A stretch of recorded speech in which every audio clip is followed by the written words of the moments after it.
And welcome into the Thursday edition. Robby and Rexrode, 1025 The Game. Robby Stanley alongside Joe Rexrode and Ian Safar here with you on this Thursday morning, live from our Busy Bee Plumbing, Heating, and Air Conditioning Game Nashville studios, home of the $99 yearly Beehive membership where the buzz is always about great service. Joe Rexrode, it feels like I just saw you and that I just saw Ian Safar.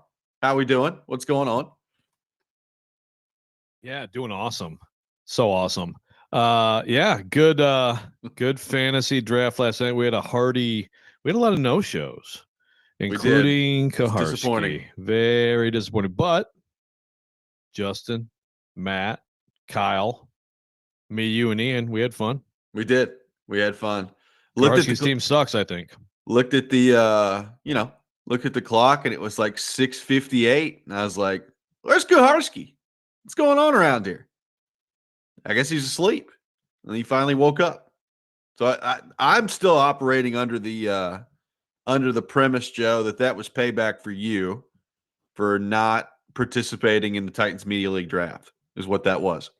Yeah, he claimed, he had a cold and he was all wrapped up and stuff on the couch, but I hope that's not what it is, man. That's very petty and robbed, the good people of Twin Peaks of, some public humiliation at Kaharski, which Yeah. is definitely planned. It's but true. never got to take place. I just want to point out because we know, Joe, that you can base the entire fantasy football season on this fact. Top two teams projected most points this week. Kuharski, me. Have some of that. Ooh, okay. Have some of that. We'll see how it goes. Ian Safar, how we doing? You know how often that turns out to be right. Yeah, all I know is I play Kaharski this week, so yeah, looking forward to it. Ian, how we doing? I'm doing great. It was awesome to get out last night for a little bit, do the draft, meet some listeners. Matt Fairview, big My Morning Jacket fan, so that was cool. Kyle Shelbyville, the defending champ, back again. Justin sat across from him, super nice guy. So that was fun. It was a lot of fun to hang out, do that. Felt okay about my team. Went running back, Gibbs and Chase Brown. We'll see. A little bit light on the receivers, but yeah, overall, great time. Well, it's football season. We're going to get into the Cowboys and the Eagles coming up here in just a second. Joe, I do want to start on the NFL red zone front. NFL fans are mad. So apparently Scott Hansen, who has been the host of NFL Red Zone, was on the McAfee show yesterday and started talking about how there are going to be some, actual commercials on the NFL Red Zone broadcast now. And he claims that, they're not going to miss a touchdown and they got some say as to when they go to commercial break and that they're going to be really selective about when they do it and all these other things. But boy, has this made people mad, Joe, that the NFL Red Zone apparently is now going to have commercials. And we talked about, the ESPN getting them, and ESPN insists it's not their fault and all this other stuff. But boy, are people mad about NFL Red Zone right on the eve of our first NFL Sunday coming up this weekend. Yeah, well, I don't blame them. I mean, one of the great things about Red Zone is that it's just continuous, and there are gaps in there, but I mean, I think you're going to miss some stuff. I don't know how, and plus, I mean, if you're going to try to do this and dance around things, you're going to sneak one commercial in here. If you're going to do actual commercial breaks, you're going to miss things. Yes, it's not going to be a good NFL Red Zone. And yeah, I think that's one of the cool things about it is that you can there's always something. There's always something close with that many games on. So I think it sucks. I think it's funny because people wanted to jump to blame ESPN. I actually do. I think this is the NFL saying, you know what, maybe with the switch ESPN, we can just do this now and people will blame them. Yeah. Awful announcing. Did you see their story? No. Well, they had the headline was something like the headline was I mean, I could find it, but I'll paraphrase. Here's how much the switch to ESPN has to do with Red Zone having commercials, and the whole story is nothing. It's pretty good.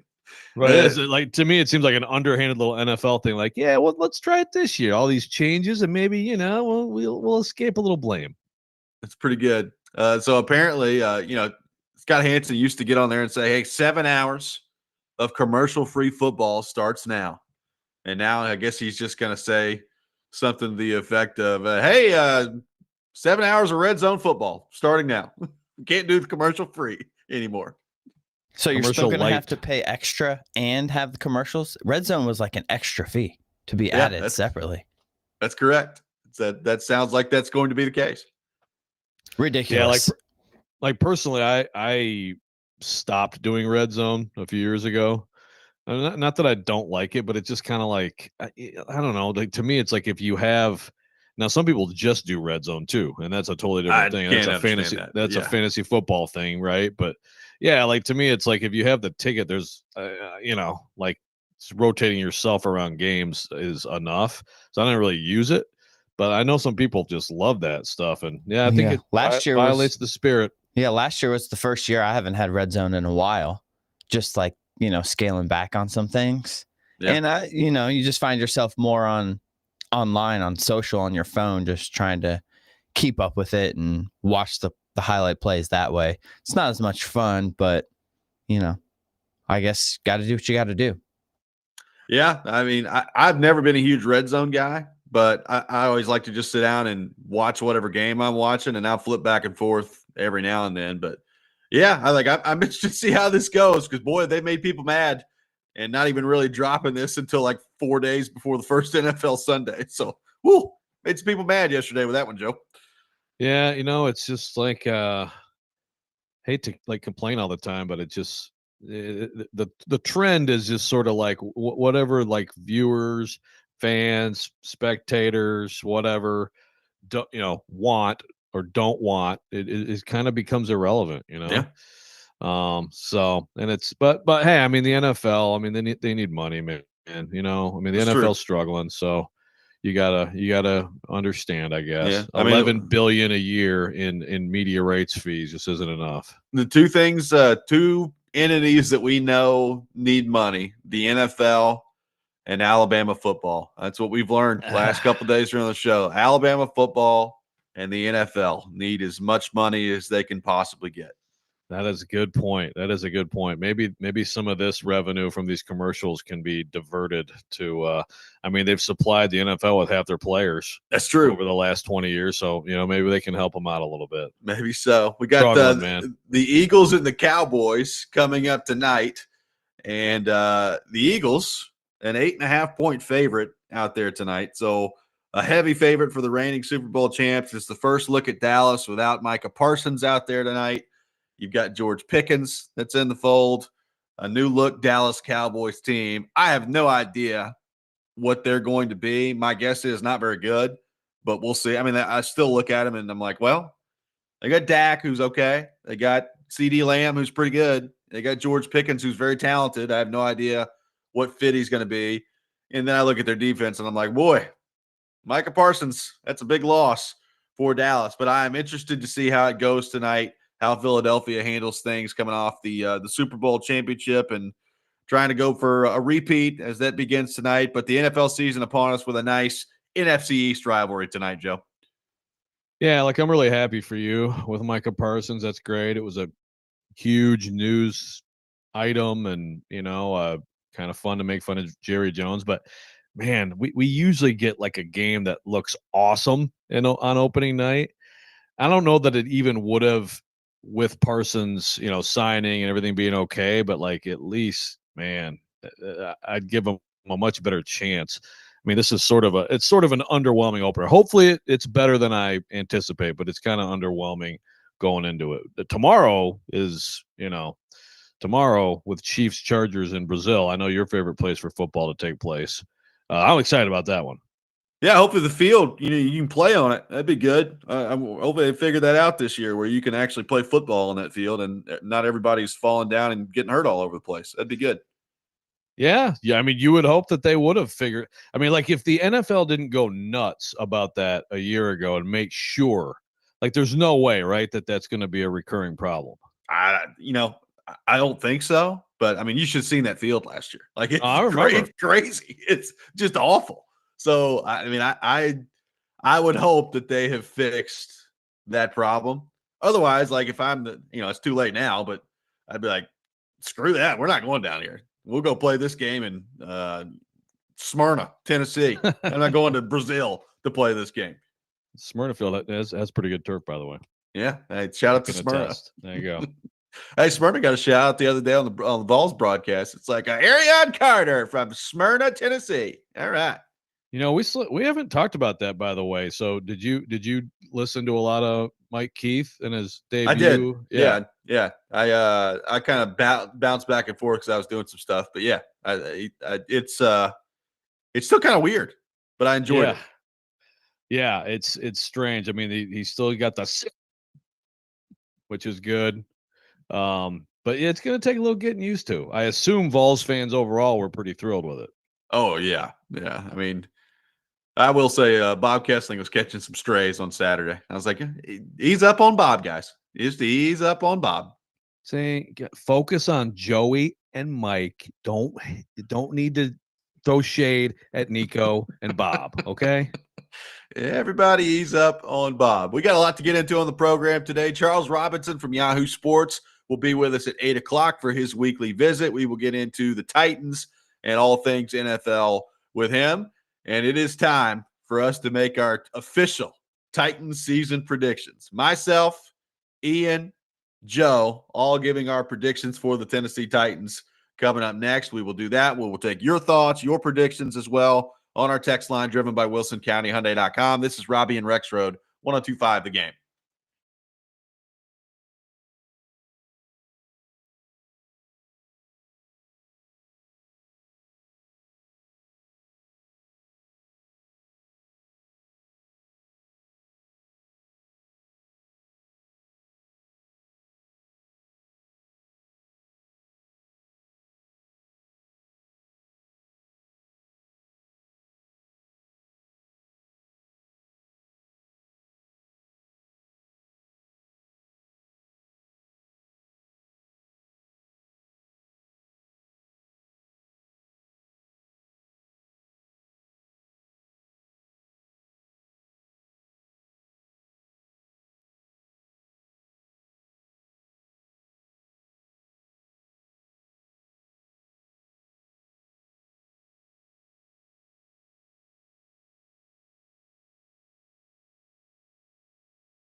Welcome back in, Robby and Rexrode, 102.5 The Game. Robbie Stanley, Joe Rexrode, Ian Safar here with you on this Thursday morning. This Saturday, the MTSU Blue Raiders back in action, taking on Wisconsin. Kickoff at 3 o'clock, and you can catch all the action on Totally Hits 93.3. Coverage also available on the Totally Hits Nashville app and at TotallyHitsNashville.com. We've already got people calling for it, Joe. I'm looking at the YouTube chat.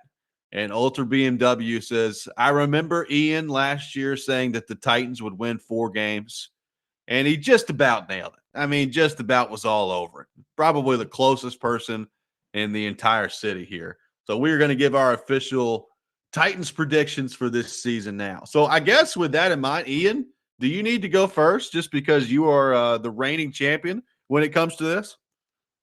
I mean, I'll go first if you want. It's up to you. Okay. All right. You go right ahead. You go first. Okay.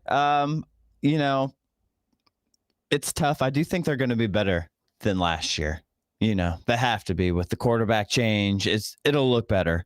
I don't know how much better, but I'm going to go. I don't know how are we going to break this down game by game. I was just going 5 wins is what I'm going with. Going 5 wins. Yeah. 5, the official I think 5 is what I'm going with. Yeah. They might get to 6. I could see 6 in there, squeeze an extra. But I'm in the 5 to 6 range. Yeah.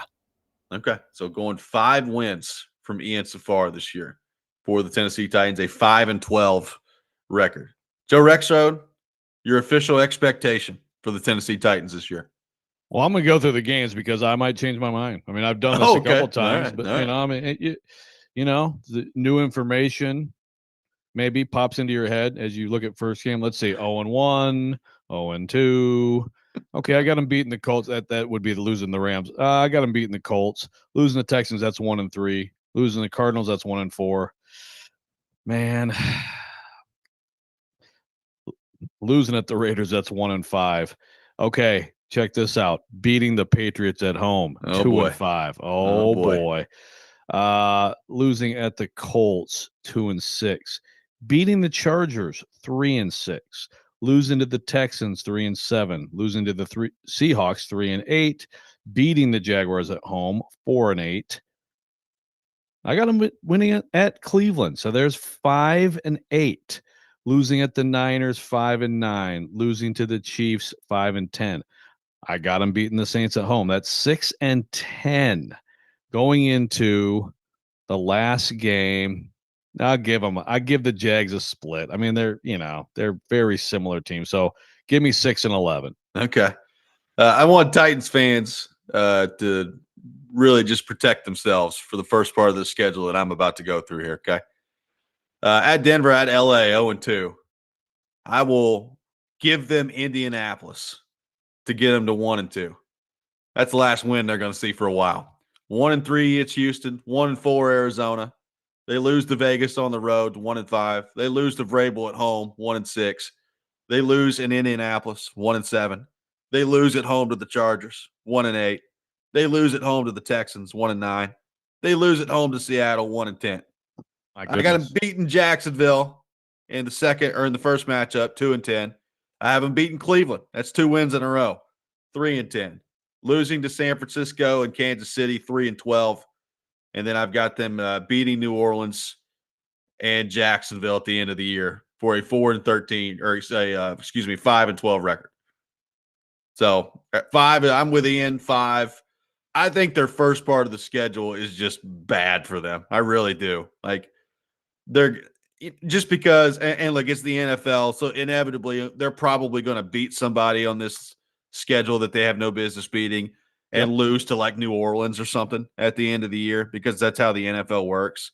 But I really do not at all like the first part of the schedule for the Tennessee Titans. I think we could see a lot of losses pile up in a hurry. I don't really envy Brian Callahan and the scenario that he could find himself in by the time that New England game rolls around. And I know we've joked about that. I'm kind of not joking. The more I look at the schedule about how bad that can end up being and the situation that he could be in there, I just don't think this first part of the year is very friendly to them at all. Yeah, I mean, if they're 1-10, oh my goodness, then again, it's always what kind of 1-10, what's it look like, or what's Cam Ward most importantly. look like. But if they're 1-10, that could be possibly a coaching decision before the season ends. I mean, I don't think that they should look at it that way, but you have to allow for the possibility. Jeff from Nebraska says, I have no prediction, but the season will be a success if we're not already talking about the draft in November. How fun would it be to have a meaningful game in November, December again? Robbie has no meaningful games in November, December.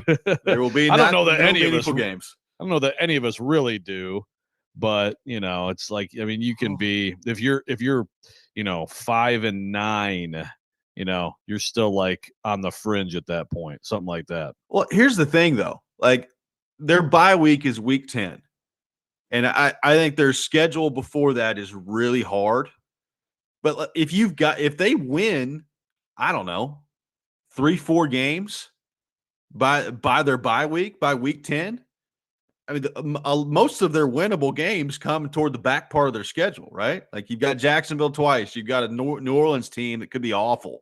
You got a Browns team that could be awful, right? Like most of their winnable games are at the end of the year, which I guess you could view as a good thing because it's, winnable games late in the season.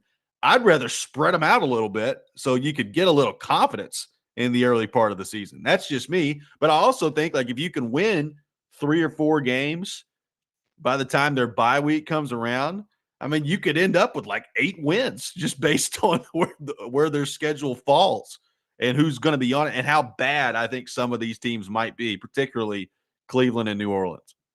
Yeah, I mean, it's if I was the Titans, I would, and I got a vote, if I had like the NFL in my pocket like the Bills do, I would just flip-flop it. I mean, to me, a team like this, young quarterback, I don't know if it's a young enough team, but a lot of young guys, new guys getting big roles. Like you need confidence builders early. Yeah. And then you can spring some surprises maybe late when you're actually playing for something important and some of the other teams aren't. But yeah, I think the way the schedule is ordered is brutal for them. Chris asking, or don't they have the third? Yeah, I think sure they do because it's the 4th place schedule and you've got like the AFC South as your division. So yeah, I mean they've got an easy schedule. The problem is they're a bad team, right? And exactly. I'm looking at these games like, I don't think that at Arizona or at the Raiders are unwinnable games for the Titans, right? No. But like you're also traveling on the road, and it's not like those two teams are completely devoid of talent. Like I'm trying to think about them trying to cover Brock Bowers right now in the Raiders, and I don't know if that's going to go very well for them. So like none of those games, like I mean, look, they beat Houston on the road last year. Is Houston an unwinnable game? No. But my guess is they're probably going to be picked to lose every one of those games with the possible exception of at home against Indianapolis in week 3. That's my guess. Yeah. No, I think you're right. I think that's exactly right. Yeah. I mean, it just, yeah. I mean, ESPN has been 29th here. So 4th easiest schedule. But when you're that bad, when you get a schedule like that, it usually means that you're still probably, going to be the underdog in most of your games, and they will be. Well, and we got people talking about if they've won one game by the time the New England game rolls around, and then they lose that one, that Callahan's going to get fired. He might. Like I'm certainly not going to sit here and discount that possibility based on the way that things have gone around here. But to me, I'm looking at this, Joe. There's one game to me that is completely crucial early in the year. Like I said it yesterday on the show. I don't think the Denver game is going to go very well for them on Sunday. I think it's a horrible matchup. I don't think it's much better the next week against LA. I don't think it's a very good matchup. They really need to win the Indy game in week 3, like to avoid starting, in my opinion, 0-3, and maybe seeing if you could drum up some momentum. Like the week 3 game against Indy is a crucial game for this Titans team in my mind. Oh, no question. But look, even for me, and I agree, like the Rams are good. I think they're going to be very good this year. I still think that game compared to this first game is still, at home. You don't know. Cam Ward, his debut at home, and them coming from the West Coast. I mean, I could buy that one still as a possibility, and a lot of these as possibilities. Whereas week one, it's hard for me to get there. Well, I'll put it to you this way: if we're at the New England game or the second Colts game, or they go back to they go to Indianapolis late October, and then they're done with the Colts after that. If we're talking about a Titans team that by the time that second Colts game is done, that has won like 4 football games, I would sign up for that right now if I'm a Titans fan, and I would be ecstatic about it. Like I would be like, oh my goodness, yes. Because then you look at the rest of the schedule, and they still have Jacksonville twice. They got Cleveland. They got New Orleans. Like I would sign up for that in a heartbeat. If by the end of October you've got 4 wins, like people I think hear me read off what I just did and have them at 1-9 or 1-10 and think, how in the world could that possibly happen? I'm just telling you, man. Like if you're of the belief that the Titans are going to end up with like 5 or 6 wins this year, my guess is if you look at the schedule, you're going to feel like most of them are coming toward the end. Yeah, exactly. No, I mean if they had, like you said 4 at the end of October. Oh my, I mean they would actually be, like, to Jeff's point there, they would be playing relevant football games certainly in November. And again, like I like Seattle this year, but I mean Seattle's not some unwinnable game here. Again, I don't think New England is some unwinnable, or the Chargers. There's a lot of games that like what's actually unwinnable. I mean, I guess I'd put Denver and the Rams. I mean, I don't think the Rams are unwinnable, but if you had to pick a category, yeah, those 2 at Houston, Kansas City. I mean, they're only like a handful of games where it's like, forget about it. Yeah. I would throw San Francisco in there. I think it's a horrible matchup for them too. Like it's just On the road. Yeah. I don't think great. it's going to go well. Like but to your point, it's the NFL, right? Like it's not like this is Alabama A&M going out and taking on Georgia. Like it's the NFL. So they're going to have chances to win these games.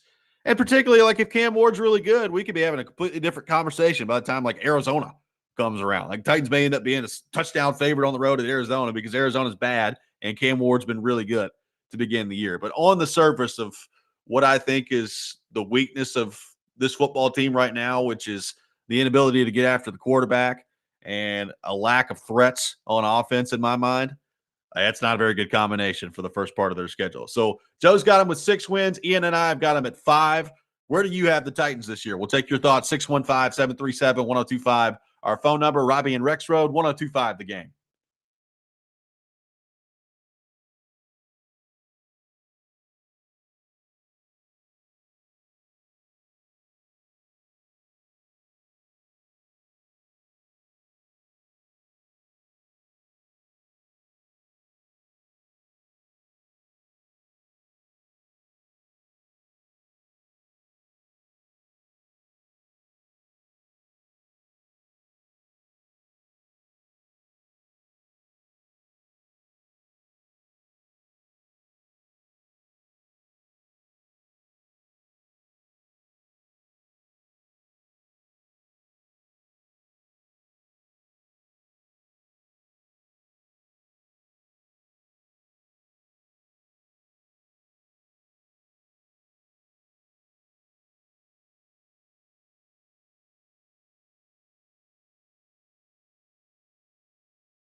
Do you have any specific goals you've set for yourself as a rookie this season? Win a lot of football games. Last year we were the worst team in the league. This year we're trying to flip that around. So my goal is to win games. I think win and take care of everything. That's Cam Ward. You heard it straight from him. The goal to win games this year and win a lot of them. We'll see if the Titans are equipped to do that. I got some tickets to give away, a 4-pack of tickets to see the Mexican national team take on Korea Republic at Geodis Park coming up on Tuesday, September the 9th. Be caller number 2. Caller number 2, 615-737-1025. You'll win a 4-pack of tickets to see the Mexican national teams take on Korea Republic at Geodis Park on Tuesday, September the 9th. Joe, a lot of reaction to our Titans predictions on the text line. We have some Colts fans apparently that are mad at us about how in the world could we possibly pick the Titans to win one game of the 2 against the Colts. I know. I love this from Jordan. Jordan from Franklin. He just doesn't understand. How is that a win? And also, y'all haven't beat the Colts at home in years. And as I wrote back, yes, that's a 2-game winning streak for the Colts. 2 in a row. So yeah, years and years. Yeah, look, I mean, look, it's a toss up. I mean, when they both play both places, to me, it's a toss up. But I mean, like, not understanding how you'd pick either team in that game is hard to understand. Well, and I don't, I don't much remember last year's Colts game. I believe that's the game where like L'Jarius Sneed got hurt. So I guess I remember that part of it. But I do remember the one a couple years ago when they got Ryan Stonehouse killed out there. Definitely remember that one. That was a real beaut. There's some optimism. There's some optimism out there, which I'm glad to see. Like, you want to see some optimism. Mike says the offensive line does a half job better. Cam Ward's #1 pick. Wins you 3 games just by sheer talent. And then special teams. That's a long text. But anyway, 6 wins right now. And I'll bet money Denver and Kansas City are in that 6. Okay, that's a weird take. But you know what? We're here for all of them. Yeah. So you got to be the only person who's got them with 6, but one of them is for sure Denver, and also both of those AFC West teams. But look, there is some optimism. There's also the texter who is excited, just like, you know what, I guess we can just draft high and get Jeremiah Smith. And it's like, yeah, man, he's not going to be in the next draft. He's going to be in the 2027 draft. I'm sorry. Very sorry for you. Yeah, it is a tough one. Yeah, don't worry. At some point, you can worry about I'm trying to think of something that rhymes with Jeremiah for Jeremiah, but I'm coming up empty right now. Yeah, just work on that. Got a long time to work on it. That's right. Got a long time to work on it. Too much starch for Arch. Nice. Brian says, my prediction for the season, if Callahan makes it all the way through, is 2-15. There's no hope with this guy. Josh says the Titans get 8 or 9 wins this year. I want to believe in Cam Ward and that good things can happen. And Liam, one of my favorites, says, we're due for a surprise to the upside. I'm expecting the worst, but I can't help but think maybe some good things can happen too. This is from Liam on the text line. That's sunshiny. That's good. I do want to answer LD, who's asking about the pregame. So Chasing Big Joe, we believe. I believe Chasing Big Joe are this Sunday. Yeah, Sunday. So there you go. There you go, LD. I think D Mace is doing home games. So D Mace will be on there doing home games, and then I'll have Chris Sanders coming in throughout all of it as well. Okay, so there you go. I didn't know that either. It's a good question. Yeah. So I believe that is the plan as of the moment. So I think you'll see Chasing Big Joe doing the pregame show coming up on Sunday. Yeah, like I had a buddy text me on my personal text line as I was rolling through my prediction. And I think he texted me when I got to like 1-10. He was like, "Oh my God, what are you doing?" I was like, "Look, man, I'm just calling it how I see it." And look, I hope to God I'm wrong, because I don't know if I can handle that, Joe. I don't know if I can handle like us getting into almost November and it's like, well, the Titans are 1-8. This is fun. Let's continue to talk about this on a weekly basis. No, I mean, if it gets, again, going back to Jeff's comment, I mean, it is one of the worst things, right? Is like not having, with all these football games, we wait all year for football. And then to think about weeks and weeks of having football, but not caring because now you're just thinking about the next freaking draft. Oh, it's brutal. Yeah, it's absolutely terrible. So hopefully we can avoid that. I mean, it's like no one wants this, okay? But yeah, yeah. But it's terrible, but possible. Let's be real.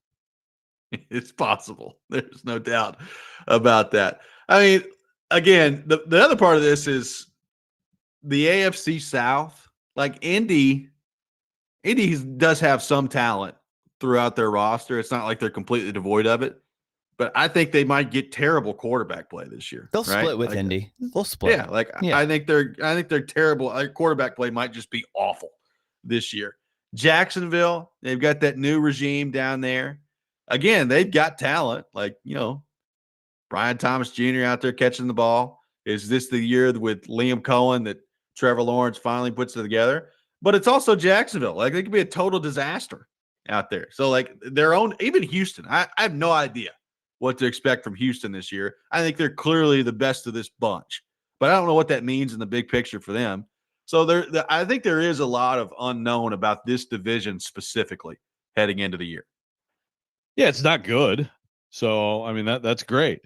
And the Titans, I think, could definitely go like 3-3 in the division. My gosh, they might even be able to go 4-2. But at the same time, the Titans are a big part of the division being bad. And yeah, like I mean, I can buy Jacksonville. They're talking about being this totally new look power running team. Liam Cohen, that's a big thing he did, and with the Bucks, and I still like Trevor Lawrence. I think we've discarded him, but he's like still fine. Like I still like feel better about right now Trevor Lawrence quarterback in a game for me than Cam Ward, right? Like I've seen Trevor Lawrence win a playoff game. And the Colts have some talent, so it could be an advantage. It's not. It's one of the divisions you'd pick to be in this league over most of them, but the Titans are also a big part of why it's buns. That is correct. One texter says, "Does Callahan get fired if they lose to the Patriots and either New Orleans or Cleveland?" By the way, 3-14 for me. I don't know.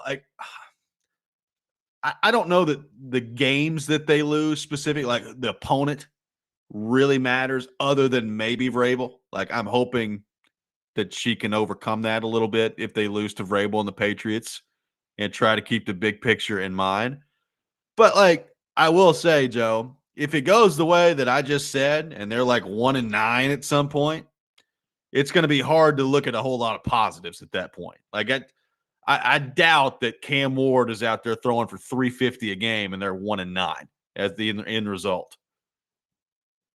Right, exactly. Yeah, it's hard to know until you see it, but I would probably guess, like if he's progressing, then I think, like someone said earlier, like you might count on a couple wins out of that, right? Like if he's playing well, you'd think that would be a fourth quarter drive here or there. So, but the whole firing, like I know everybody's going to talk about that, and I'm not going to sit here and tell you no way.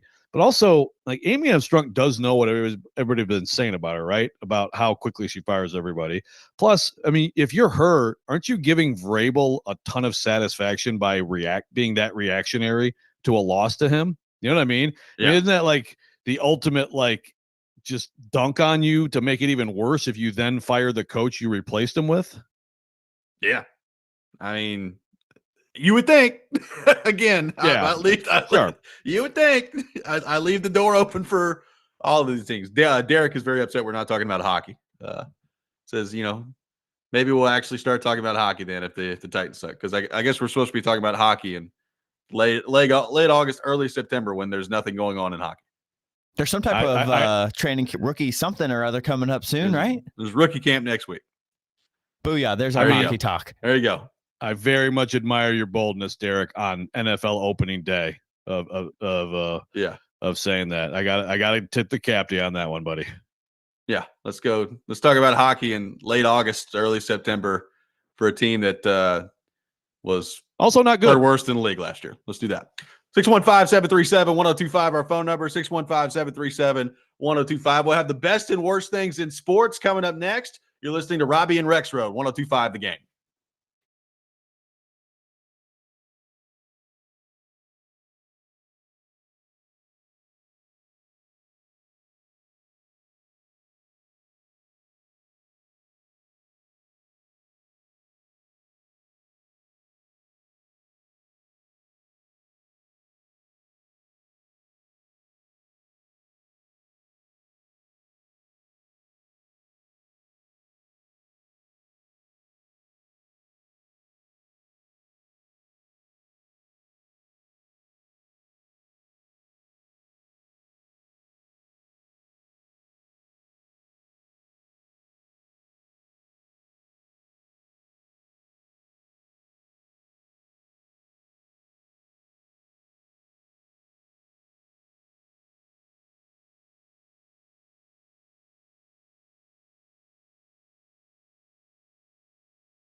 The best and worst of the sports week, now on Robby and Rexrode. On ESPN. 102.5 The Game and the Game Nashville app.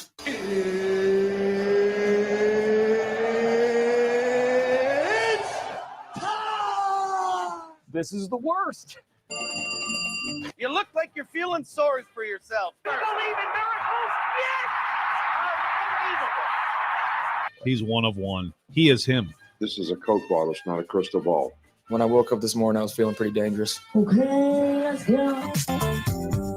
It is that time of the week, time for the best and worst things in sports. We'll take your best things, your worst things on our text line, driven by WilsonCountyHyundai.com. 615-737-1025 is our phone number. Joe Rexrode, kick us off with your best and worst things in the world of sports.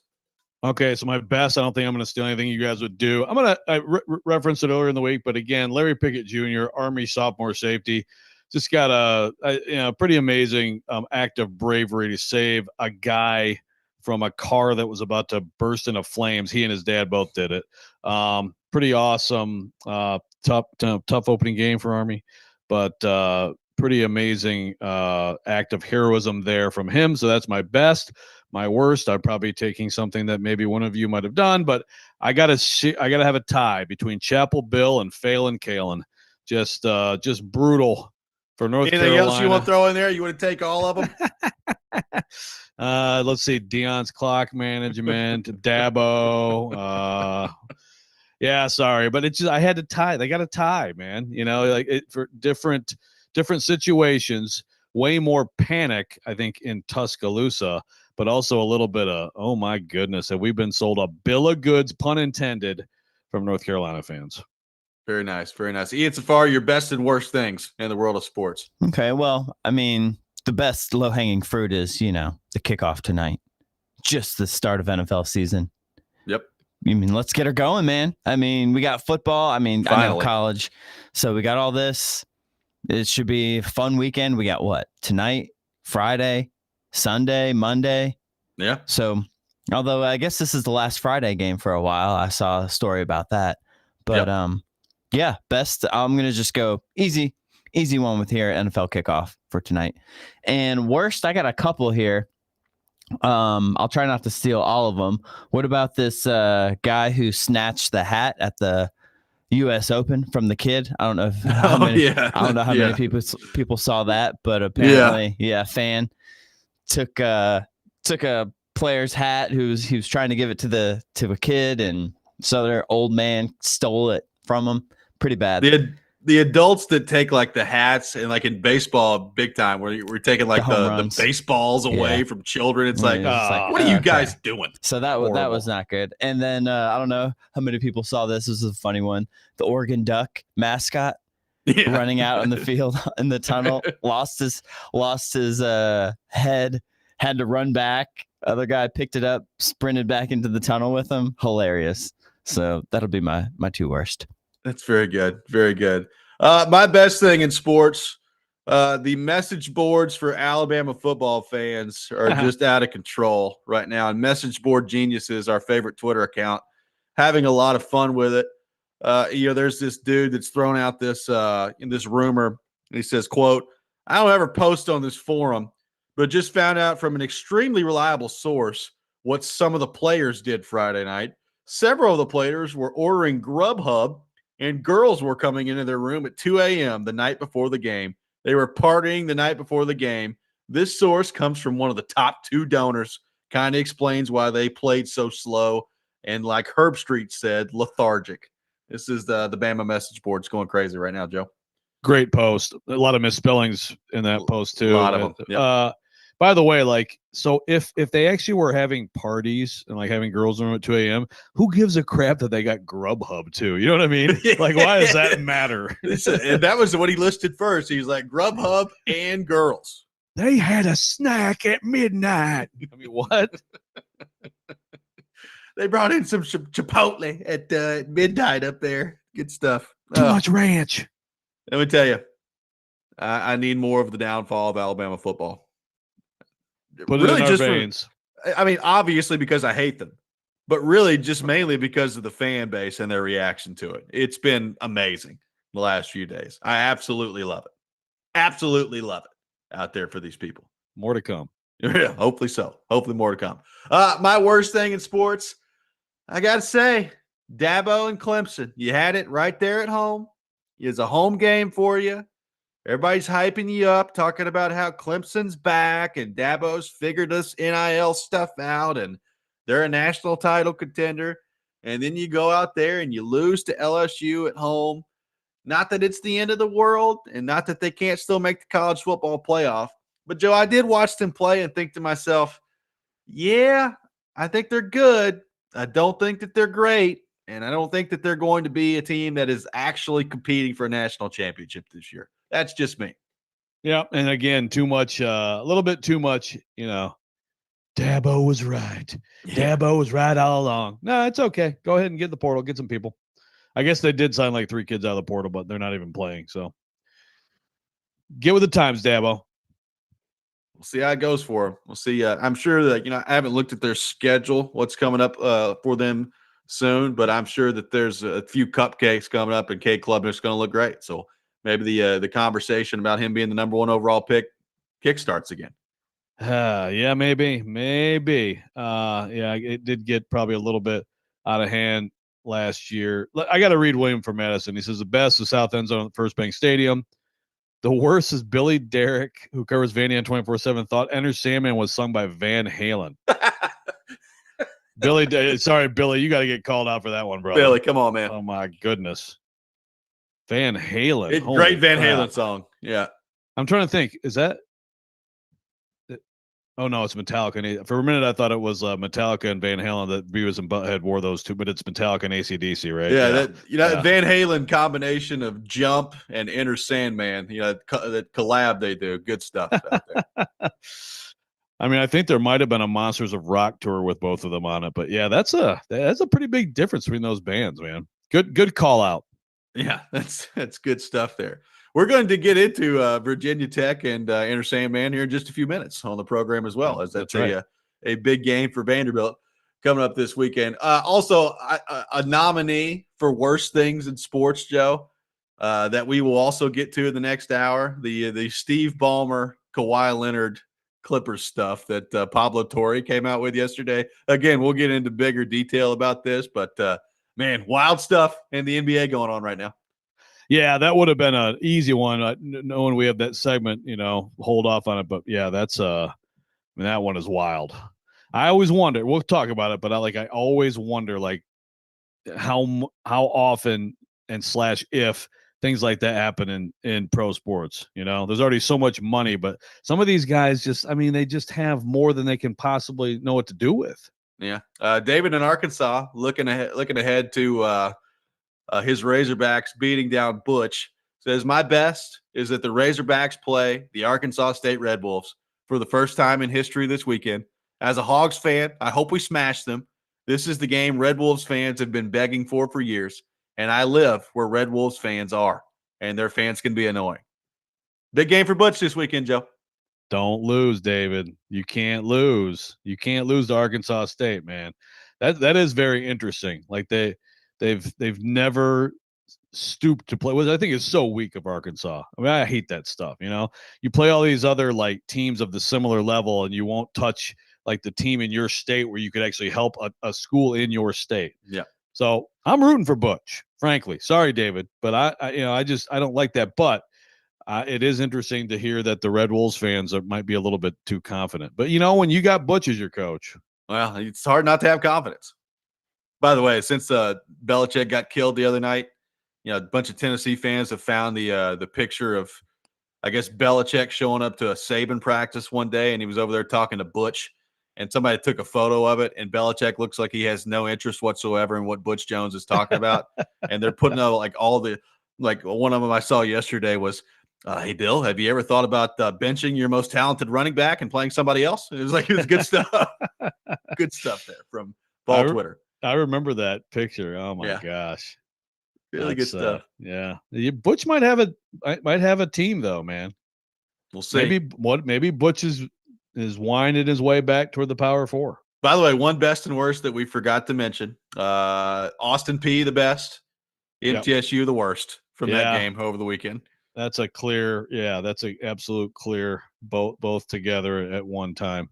And David did see Van Halen Metallica Monsters of Rock 1988. Missed it, man, but sounds awesome. I bet it was good. That was good. That was unfortunately no David Lee Roth. It was Sammy Hagar. Oh, separate bands Van too. Hagar. Yeah. I'm just saying Van Hagar was just not nearly as good as actual Van Halen with David Yeah, Lee. I'm just saying, you know, Van Halen and Metallica, not the same thing. Just if people out there listening are confused by it. Very different. Very different. Big game for Vanderbilt coming up this weekend against Virginia Tech. We'll get into that coming up next. This is Robby and Rexrode, 102.5 The Game.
Hour number 2, Robby and Rexrode, 102.5 The Game. Robbie Stanley alongside Joe Rexrode, Ian Safar here with you on this Thursday morning. Taking your thoughts on our phone and text lines driven by WilsonCountyHyundai.com. We are live from our Busy Bee Plumbing, Heating, and Air Conditioning Game Nashville studios, home of the $99 yearly Beehive membership where the buzz is always about great service. Charles Robinson from Yahoo Sports will join us at 8 o'clock. We will get into opening day of the NFL season with him, and we will get his thoughts on the Titans matchup against the Denver Broncos as well. Looking forward to that coming up at 8 o'clock. Joe, a very exciting and good week 1 in college football on paper. A lot of matchups that really caught our eye heading into it. Week 2 sucks. Not very good in the world of college football. I'm looking forward to Oklahoma and Michigan. And frankly, that's about it when it comes to the big top 25 matchups. Like, go look around the top 25 this weekend. It ain't very good in college football. Although I guess I'm a little bit more interested in Oklahoma State and Oregon now that the coaches are sniping back and forth at each other. So we'll see what happens on that front. A sneaky big game in college football this weekend, Joe, is Vanderbilt and Virginia Tech. And I think it's big from a couple of different standpoints. Number one, Joe, I look at Vanderbilt's schedule. I think this is a game that if they're going to have the type of season that they want to have, this is one you got to get. Like, you got to go up to Virginia Tech and get a win. I mean, they got South Carolina next week on the road. We know that that's going to be a tough task. You know, we've gone through their schedule. It's a really tough schedule that Vanderbilt has. So to me, this is a big game for Vanderbilt in terms of telling the story of the type of year that they're going to have. So that's the first part of it. And number two, Joe, on the Virginia Tech side of things, you've already started out 0-1 in a loss to South Carolina in a game where I actually thought they played okay, and then it got away from them at the end. You don't want to start 0-2 and lose to Vanderbilt for the second year in a row. So, number one, I think it's going to be a really good game. I do. I think it's going to be an awesome game this weekend. And I think it's a massive game for both Vanderbilt and Virginia Tech in terms of trying to dictate the rest of their season in the way that it's going to go. So what do you make of this matchup between Vanderbilt and Virginia Tech coming up on Saturday? Yeah, well, to your point about the week 2, obviously a huge drop off from week 1. What I really hate is if there are in a week like that when games that I'm most interested in are at the exact same time, which is Michigan, Oklahoma, and Vanderbilt, Virginia Tech. Really sucks. Yep. There are a couple. South Florida, Florida. Keep a little eye on that one. That could be an interesting one. There's a few that could be interesting. We'll have some surprise. I'm actually interested in UNC at Charlotte, by the way. Ubben will be there. Who's Iowa State got this week? I mean, their schedule's real hard. Let me go find it. Well, it is the Cyhawk. Yes. The Cyhawk Trophy, baby. There you go. Don't sleep on that one. But yeah, it's a huge game. I mean, Virginia Tech. I mean, I'm sure I told this story last year, but my brother, Virginia Tech grad, and he brought the family here for that game, and he was so angry after the first half of watching Diego Pavia run all over his Hokies that he left the stadium, left everybody else in the stadium, and just sat in his truck angry for the second half of the game. So, which, by the way, ended up being a great second half. Well, I know. That's the thing. It's like, dude, the game got good. But yeah. So, but that's about how, first of all, Virginia Tech fans, it's been a tough go, man. Yeah. We talk about the Metallica entrance. Metallica entrance is amazing. I've only experienced it once since they've been doing that. But it's awesome. That's a proud program, incredible success under Frank Beamer. Things have gotten tough. This is one of the programs that has not flourished in the NIL era, but also I think just, coaching hires have not been good, but still shocked last year, that they would lose a game to Vanderbilt. Vanderbilt has a different perception now. Think about that team's approach to this game, not only being at home, but remembering that they lost to Vanderbilt last year. And now hearing about Diego Pavia. Diego Pavia is a more known name in college football than anybody on Virginia Tech's team. So the psychological side of this game is very different. It would be really bad for Brent Pry and Virginia Tech to lose this game. And like you said, I thought I mean, they're better than I thought they would be against South Carolina. They have a legit D line. They got some talent on defense. And, Denzel Jones is, I mean, it's very feast or famine with him. Yeah. He'll make unbelievable throws, run around and infuriate you, and then just miss the gimmies. It's like I'm watching Arch the other day, dude, just pop it in there. It's 5 yards in front of you. But I think it should be a really good football game. Well, Virginia Tech is a 1.5 point favorite. So that kind of tells you they're at home, a 1.5 point favorite. I think it's going to be an awesome game. I really do. And again, if Vanderbilt can get that win, then you got South Carolina next week, which is going to be a tough task. And I said this to begin the season, Joe, for whatever reason, Vanderbilt and South Carolina for them has just not gone well. It didn't go well last year. They weren't really all that competitive in that game, and they have really struggled, especially over recent years at South Carolina. It's been bad when they've gone down to South Carolina. But if you can get this Virginia Tech game after South Carolina, you got Georgia State, Utah State, and I know they lost to Georgia State last year, Joe. I know they did. I don't think they're going to do that 2 years in a row. I don't think Georgia State is going to roll into Nashville and get a win.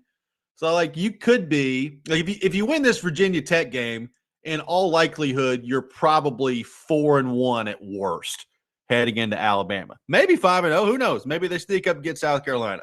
But the likelihood is if you can get this Virginia Tech game, you're 4-1 heading into that Bama game. And I just think that's a big deal. I think this is a game if you're Vanderbilt and you're trying to get back to a bowl game and you're trying to improve on what you did last year, this is a game you got to get on Saturday.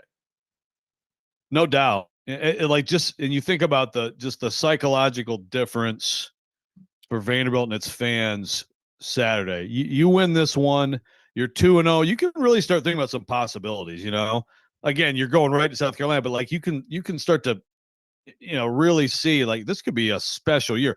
You lose this game, it's no shame. Virginia Tech is a solid football team in their building, but you lose this game, and I think it goes right quickly to, okay, how do we get to 6-6? You know what I mean? Yeah. It really is like that.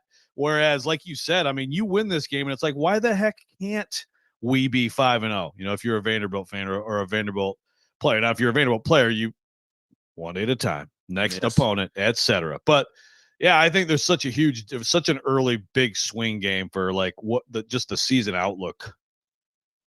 Well, again, Vanderbilt obviously looked great over the weekend against Charleston Southern. I really don't know what to take away from that. I watched a lot of it. Charleston Southern is absolutely awful. So I don't know what to make of it. I think we're going to find out a lot. I heard Jake Lyman talking about this the other day, and I think it's an interesting point to monitor. The deep ball, right, with Diego Pavia looked pretty good in the Charleston Southern game. If that's a consistent part of his game this year where he's made some strides with the deep ball, that's a big deal for this offense. Not that he didn't hit any of those last year. I could think of one in the Alabama game. Oh, yeah. That they hit. Fourth That down. was a huge play in that game. So it's not like he's just been incapable of hitting the deep ball. But I think, the big thing about Vanderbilt's offense last year, Joe, was number one, it was so unpredictable and you didn't know what they were going to do. And when Pavia was presented with, those easy access throws, he was killing you with it. And then they'd sneak one in on you down the field as the game went on. If he becomes, maybe a more accurate down the field passer, that's a big development for him. And this is to me, this is a big Diego Pavia type game, right? The environment's going to be great. Virginia Tech, they're going to be fired up for this game. It's their home opener. They don't want to lose to Vanderbilt again like they did last year. And Pavia, I think, for every fan base he goes against this year is going to be kind of the guy that those people circle in on, right? He's going to be the guy that draws the ire of the opposing fan base, and an opportunity for him to go on the road on Saturday and shut some people up. We'll see. Yeah. No doubt. I am intrigued by what the environment will be. Yeah, not to keep bringing it back to my brother, but I think he kind of represents the Virginia Tech fan base. He might be a little bit of extreme. I'm trying to think. Actually, we were texting during the South Carolina game. After 3 plays, well, this one's over. Okay, maybe not necessarily, but they're If, like, demoralized. if Vanderbilt gets a first down, is the entire stadium going to go to their truck and just sit there in the car? Yeah, like they are demoralized, like it's been a tough go, man. And then they have to sit there and see basically them lose on a beamer ball play for Frank's kid, your favorite how about coach. that? So, Shane Beamer, what an outstanding coaching decision. Have them punt the ball, and he kicks it Shut right up, Ian. and he takes it 80 just yards to the house troll. and completely changes and flips the game right there. Shane Beamer, unbelievable coaching decision. coaching move of the week. I can't the Robby and see Ian Rexrode right coaching now. move of the week. I can't see Ian right now. Ian can see me, but I know that Ian's just got this big grin on his face right now. He's feeling really good about what he just pulled off there. Cannot confirm or deny. He's feeling really good about what he just pulled off right there. Big game coming up on Saturday. It's not wrong. It really isn't wrong. We're not going to talk about that. Big game coming up on Saturday between Virginia Tech and Vanderbilt. We'll take your thoughts on the matchup for the Doors coming up next. Robby and Rexrode, 102.5 The Game.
Today on ESPN 94.9 The Fan, the Sounds taking on Norfolk with first pitch at 11:05. Coverage also available on the Game Nashville app and at theGameNashville.com. Sounds baseball on ESPN 94.9 The Fan, presented by Twin Peaks and Family Leisure. And check out our college football game of the week. Michigan taking on Oklahoma this Saturday at 6:30 on Sports Talk 8:30, presented by Twin Peaks Restaurants and Circa Sportsbook Kentucky. Coverage also available on the Game Nashville app and at theGameNashville.com. Vanderbilt traveling to Virginia Tech this weekend. They won last year against the Hokies, and they'll try to do it again. Taking your thoughts on that front. Jared on the YouTube chat says Vandy by double digits, Joe. Double digits for the Doors coming up on Saturday. I'll tell you what, they win that game by double digits. Be very impressed. Virginia Tech is far from a talentless team. So that would be awfully impressive on the road against that team. If that's the case, I think we start mimicking Diego Pavia's natty talk the following Monday. Yeah, maybe so. Maybe so. I mean, look, as we know, schedules in college football, Joe, they evolve, right?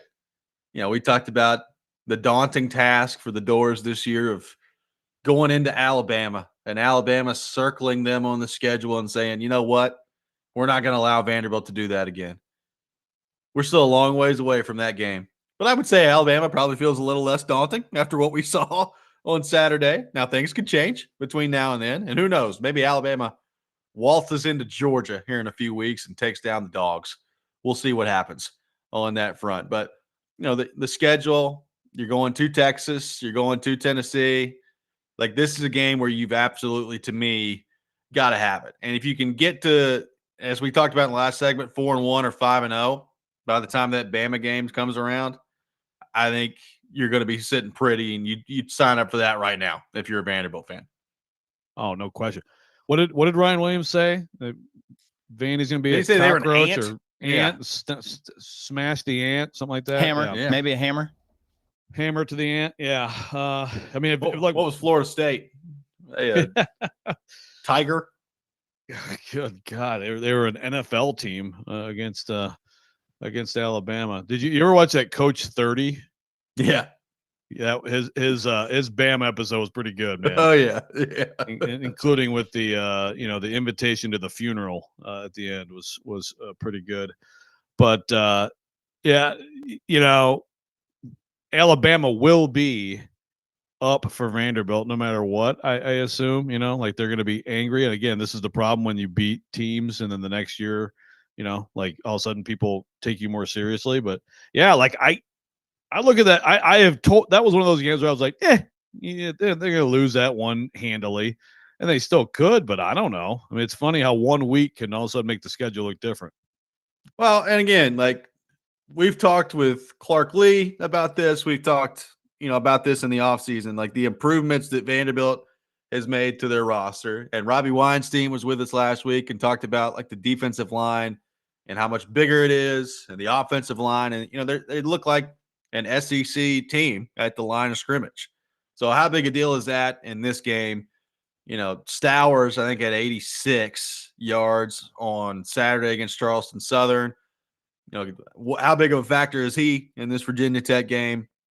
They did whatever they wanted to against Charleston Southern. This is going to be a much stiffer test for that Vanderbilt offense, who, again, I'm excited to watch that offense this year and how good they can be with Pavia and Stowers and all the guys they got out there. I mean, Martell Height is out there now. So, like, a lot of the guys that they've got out there, I think this offense has a chance to be really good. I mean, I agree with you. Watching Virginia Tech last week, they were better defensively than I thought they would be, than I thought they were going to be. And I think for a large part of that game, they did a pretty good job on Lenore Sellers. So how does Vanderbilt learn from that, and can they take advantage of some plays down the field this week against Virginia Tech? That's what I'm most interested to see.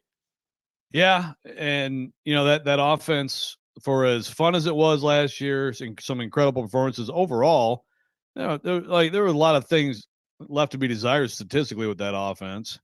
And I think the defense, like the third down defense, that's what I just have no idea about, is their defense. I mean, they have some good returning players, but, are they as potent up front as some thought they might be coming into this season? I mean, I think that's it. We have Robby Weinstein on, and that's what he talked about is both lines. And that's where, I mean, that to me is where often the SEC separates itself from other leagues. And also that's where I think Vanderbilt has been separated in a bad way from most of the SEC. So really interested to see, if because remember last year they snuck up on Virginia Tech, that took the big lead on them. And Virginia Tech roared back in that game and had a great chance to win it, right? I mean, It was a wild game, but no sneaking up this time. I think we're gonna learn a ton about a lot of aspects of Vanderbilt's team Saturday night. Joe, on the Tennessee front, they've got ETSU coming up this weekend. The most interesting part of this game to me, and you tell me if I'm crazy, who's playing quarterback second for Tennessee in this game? Is it going to be Merklinger or is it going to be George McIntyre? That is what I'm most interested about in Tennessee and ETSU coming up on Saturday. Yeah, we talked about this off air with the idea of if you're Tennessee and you believe that it's just kind of a matter of time, and considering that Aguilar came in and just took it that easily from Merklinger, which I didn't expect, I don't know that speaks great of Merklinger's ability to hang in with a developing, strengthening McIntyre and then Faison Brandon coming in, right? Yeah. So if you think of it that way, does it make sense for Tennessee to just start thinking about life with keeping George, and given him those opportunities and just almost resigning yourself to Merklinger? But at the same time, if you think there's a big gap between them right now, I think you have to go with Merklinger, right? Like, because you may need him right soon, any point. So if he's like way beyond the freshman, I think you have to do that. There's probably some level of we should reward Merklinger because he's been here longer, but I could see the case for the other way around. Yeah, I'm interested to see if he gets it, and if it is. And look, no disrespect to ETSU, I have no idea how ETSU is going to stop Tennessee running the ball in this game if they want to. So, like, Tennessee is probably going to Joey Aguilar will likely be out of the game by the time the third quarter rolls around in this one. So we'll see what that looks like. And then do they play both of them? Like, is it just Merklinger's show the rest of the way? If he is the second quarterback, does McIntyre get in at any point? Because I told you off air the other day, like the quarterback competition for Tennessee next year is going to be McIntyre and Faison Brandon. Like, maybe they'll go out in the portal and bring in some older guy, but I doubt it. Like, it's probably going to be McIntyre and Faison Brandon in competition next year, and Merklinger is going to be somewhere else. Like, he's going to transfer. So Tennessee knows that. Like, I think Heupel knows that.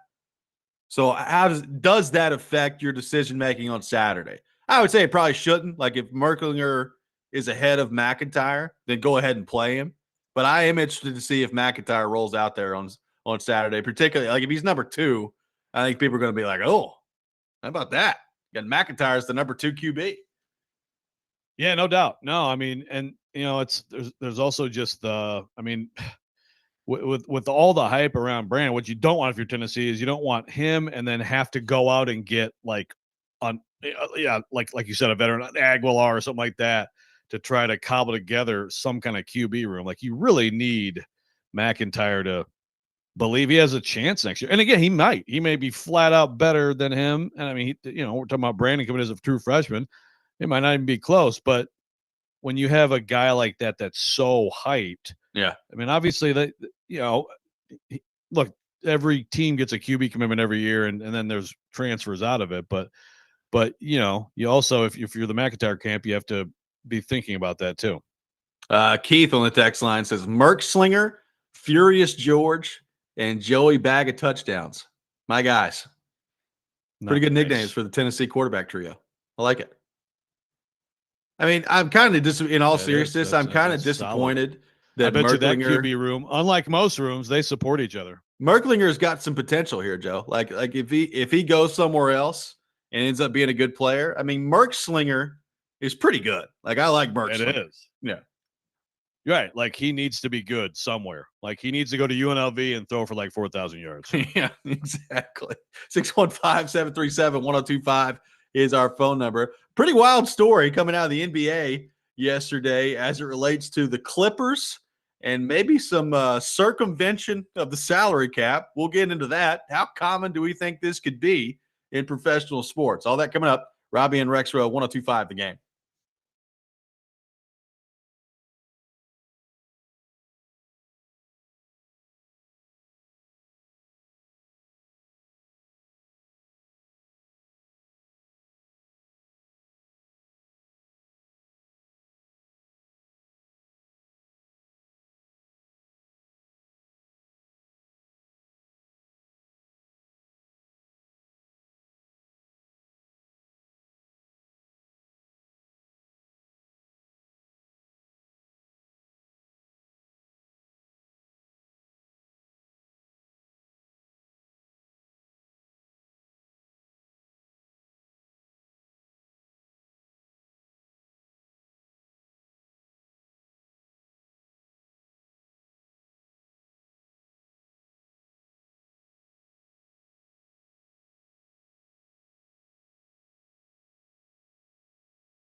Welcome back in, Robby and Rexrode, 1025 The Game. Robbie Stanley, Joe Rexrode, Ian Safar here with you on this Thursday morning. Charles Robinson from Yahoo Sports will be with us here in about 30 minutes. We will get into the beginning of the NFL season, get his thoughts on the matchup between the Titans and the Broncos as well. So looking forward to that.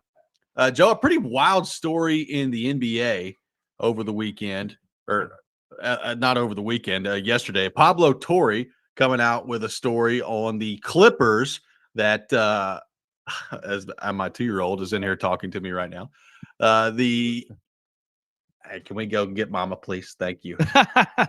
Yes, I love reality radio. Reality radio. Appreciate it. So Pablo Torre came out with a report that Kawhi Leonard basically was given a no-show job endorsement from this company called Aspiration, and $28 million endorsement deal that was basically funded by Clippers owner Steve Ballmer. And Torre put it out there that the owner basically tried to circumvent the NBA salary cap with this. So it's an endorsement deal for Kawhi Leonard. It doesn't count against the Clippers cap, but it was basically him just being handed money by the Clippers owner, Steve Ballmer. Now, the Clippers have come out with a very lengthy statement refuting this, Joe. And I'm not going to sit here and read the whole thing, but basically it's like the notion that Steve Ballmer invested in this company, Aspiration, to funnel money to Kawhi Leonard is absurd. And they went through this whole thing about market manipulation and how Steve Ballmer got defrauded in this whole thing and how he wouldn't do that. And the company got pled guilty to $243 million worth of fraud, and how this whole thing is just not true, and how seriously the Clippers take NBA compliance. So you've got the Clippers side of the things, and you've got the Pablo Torre report on how basically Kawhi Leonard was just handed $28 million to not do anything and circumvent the NBA salary cap. So what do you make of all this? First of all, I just love how this is like old school, like low grade college cheating, like it's like summer job, just show up and whatever. And, get a few bucks, get a car, something like that for the summer. Like this is like a no-show job. I think of like 1980s college football. This is, first of all, Pablo Torre, guy's pretty good, man. Guy's pretty good. He keeps finding these bombshells out there.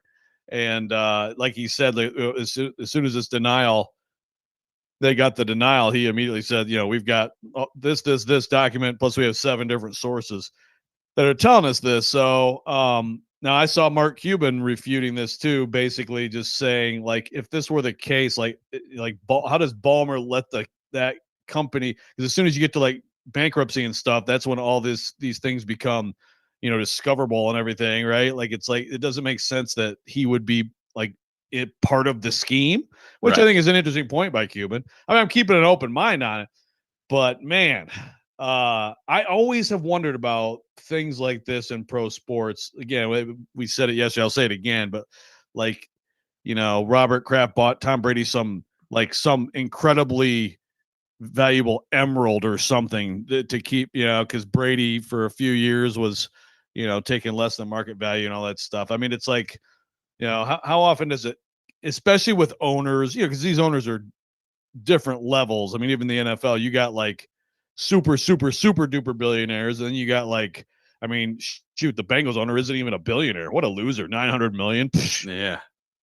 But so it depends. But like when you have like the super, super rich owner, and it's like, you just light money on fire if you want.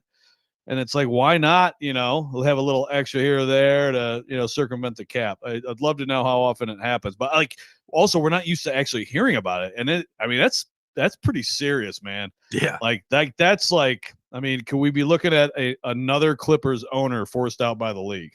Well, I was going to say, like, if it comes out and they investigate this and they find that it's true, what's the punishment here? Like, to me, it's got to be pretty darn, like, if you're the NBA and you find out that this actually happened, you got to crack the hammer on the Clippers and on Steve Ballmer. And I don't know exactly how you do it, because I don't know if there's really been anything quite like this before. No real precedent. You would have to think that whatever the punishment is, it's got to be like super severe for something like this. By the way, great return on investment if this is the way it's gone down too, with Kawhi Leonard and the Clippers. Yeah, exactly. Right. Yeah, no, I mean, I think along with his status, which frankly would be kind of unfortunate, because I think he's hilarious when he sits behind the bench like just some drunken dude screaming at everybody, I mean, he's entertaining as an owner. But yeah, I think along with that, major financial and possibly draft penalties too.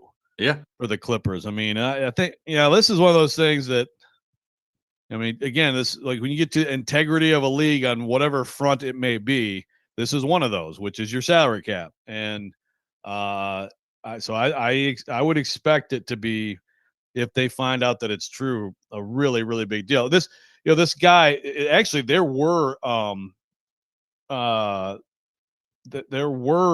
an investigation, even to Kawhi's agent when he left the Raptors, about him asking for, or like, apparently, I'm trying to find it right now, but basically like asking for stuff beyond the normal stuff. So I mean, like there were whispers about that. I mean, I totally missed that. It's one of those things. It's like, okay, whatever, but it's not like this is totally out of the blue. Like there was some kind of rumblings about this when he came to the Clippers.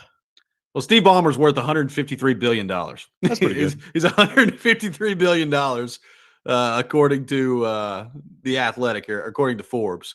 So, I mean, he's got all kinds of money. $28 million under the table is like not that big a deal to him.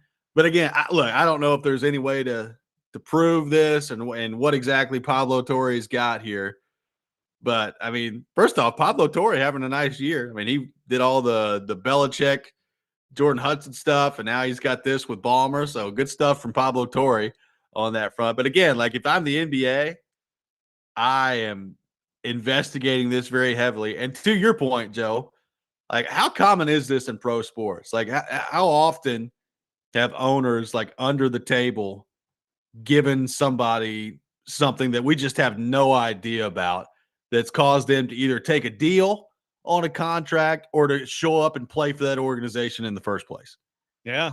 I mean, I'm going to guess it's not a never situation, but I mean, I wouldn't think it'd be that widespread, but I mean, I don't know. There's always money flowing underground. Alex says the Ballmer thing could be legitimate fraud, talking legal system consequences. Yeah. I mean, this could go beyond just the league penalties. Lots of people enjoying the NFL cap is fake. Good stuff. I like that. Shout out to Stilly. Yeah. The NFL cap. It is malleable, as we have pointed out. Yeah. It is. And again, talk about cap. First off, if you're a Clippers fan, God bless you. I mean, what a nice existence that's been out there. But like I remember when they got Kawhi Leonard and like how excited they were and how excited Steve Ballmer was in addition to it. And it's just like, it has been so bad. And the return on investment has been basically zero because the guy can't get on the court. I mean, the guy's been hurt basically the whole time he's been in a Clippers uniform. Yeah. I mean, this was not his only no-show job. Unfortunately for Clippers fans. Yeah, I mean, and when I got Paul George, I mean, I feel like every year someone tells me the Clippers are actually going to win it all this year, and then it's just a complete massive disappointment. So now you have this, it's like, if you're a Michigan fan, you have a national championship and all the cheating. It's like, well, you know what? Say whatever you want. You're not taking away that national championship, but there's nothing. There's nothing to show. And sometimes you do wonder, like, the idea of like a cursed franchise, pro sports organization, seems kind of silly. But if there was one, this might be the one. It might be. It very well might be. I mean, Ballmer, first off, you're right. Like watching him is very entertaining, and he's a kind of a psycho, but but it's fun to watch out there. But if they found out that this is true, look, I have no idea about like legally the troubles that he could be in there. I'm not smart enough to know all that stuff. But the NBA, like, I don't know, do you force him out as an owner? Can they do that? Would they have cause to do that with this? I mean, I would love to know how far this could actually go. Well, the other owner, they have a say in that. And I can't imagine any other, like, again, you got Mark Cuban here basically saying, I just don't buy this. But if he finds out, if they can nail this down, I can't see another owner wanting anything but for him to be made an example of, right? Yep. I mean, I think you have to. I really do. again, the integrity of the league. So yeah, like I think it would be pretty severe on that front too. Very you wanting the interested NFL? You want the What's NFL that? to look into whether or not Robert Kraft brought Brady an island? I mean, I'm sure at this point, like he's passed it on to like a few different people, and Robert Kraft, not necessarily when he gets massages, but for the most part, seems like a guy who covers his tracks pretty well. God, sorry. Thanks. Yeah, Appreciate Chapel that. Bill. What were you gonna say? What?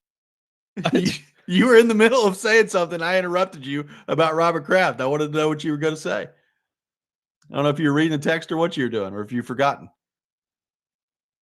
When I said that Robert Kraft does a good job of before that, you were about to make a point, and I interrupted you. I don't know, man. Okay, I don't know. My brain is very, very not working today. Josh from Dixon says, "Cursed." The Cleveland Browns have entered the chat. They certainly would qualify. They would be on the short list. Yep, they're right in there too, no doubt. And let's not forget those Motor City Kitties. They would be on the list as well. Yep, I think so. 615-737-1025 is our phone number. We have the Rob Rant coming up next. Charles Robinson from Yahoo Sports will be with us at 8 o'clock. All that ahead. Robby and Rexrode, 1025 The Game.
Don't make me angry. Sometimes you have to tell someone to pound sand. You wouldn't like me when I'm angry. This is the Rob Rant. Now on Robby and Rexrode. Well, ain't nobody running the ball on us this year. It's like, shut up. You can't give alley-oops. He looks like a Sherpa on the sidelines taking people up a mountain.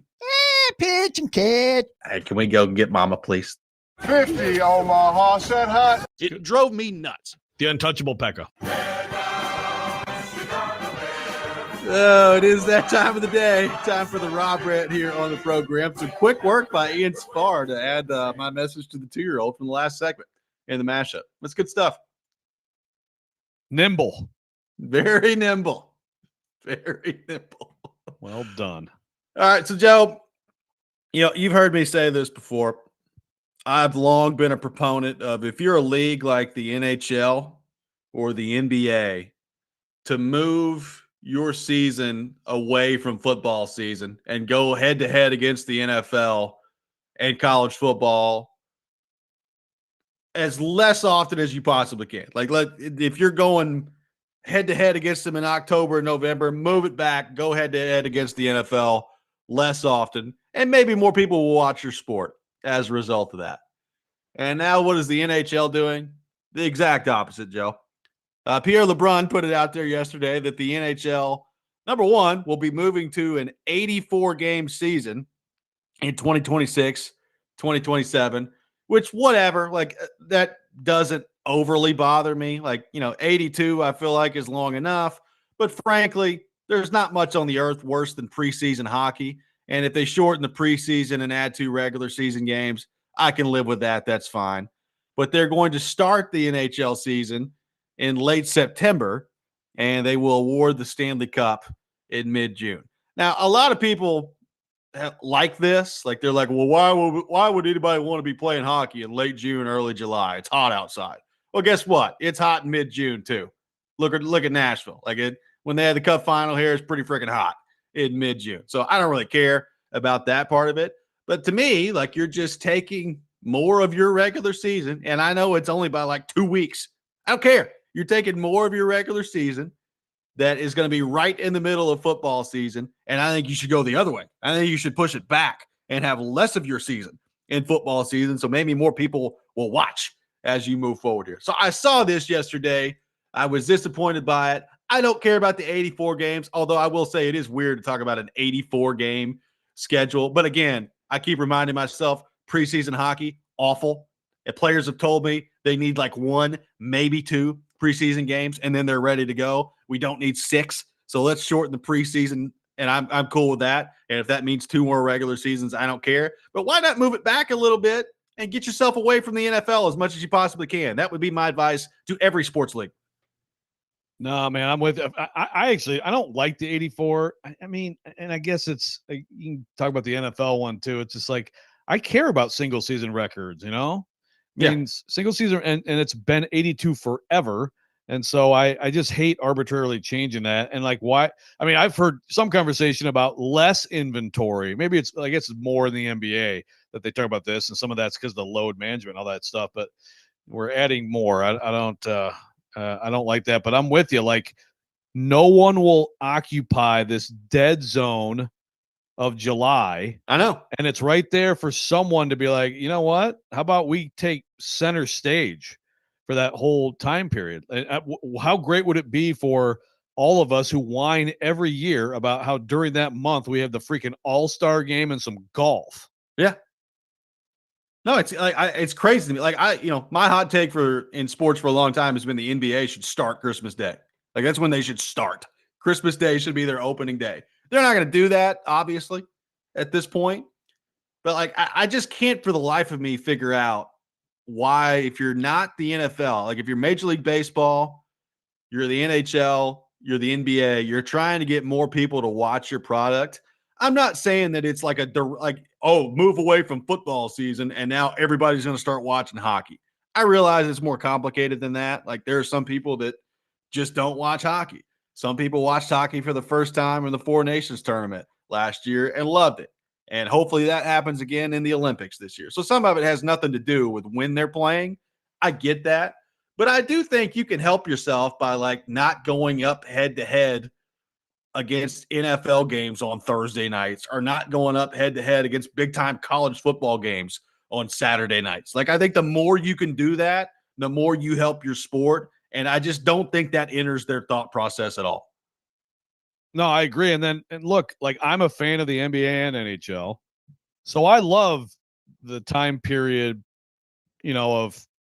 of the spring when it's like when you're just chock full of playoff games for both, right? I love Yes. that. But man, I would watch more hockey, and frankly, I'd watch more, but I'd be able to like watch more of both if like it was separated out. Like if the NBA crowned a champion like a month before the NHL did, I just think that would be brilliant by the NHL.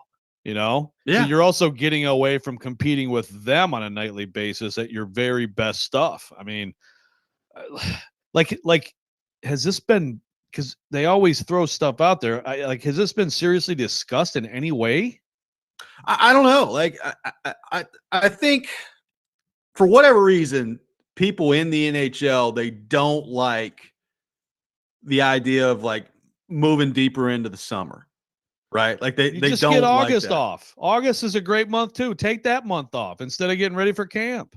Yeah, like I'm with you, but for whatever reason, they don't like it. And look, I'm not smart enough to sit here. I am sure that when it gets hotter, it is more difficult to maintain the proper ice conditions. And I know the Predators over the years have put a lot of money and resources into making sure that the ice is good, and humidifiers and all this other stuff that goes on with it the deeper you get into the season. So I understand that there are some logistical things that go along with that. Like if you're having the Stanley Cup final in Sunrise, Florida in mid-July and it's 108 outside, it's probably going to be pretty difficult to keep the ice pretty good when you got all the doors open in the arena and people are coming in and all these things.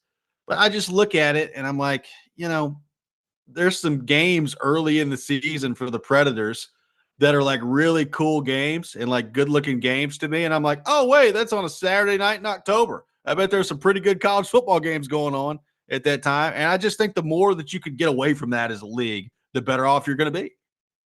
Yeah, I was going to say, this reminds me too of like the MLS, which takes like a month off for the whole year apparently and just play.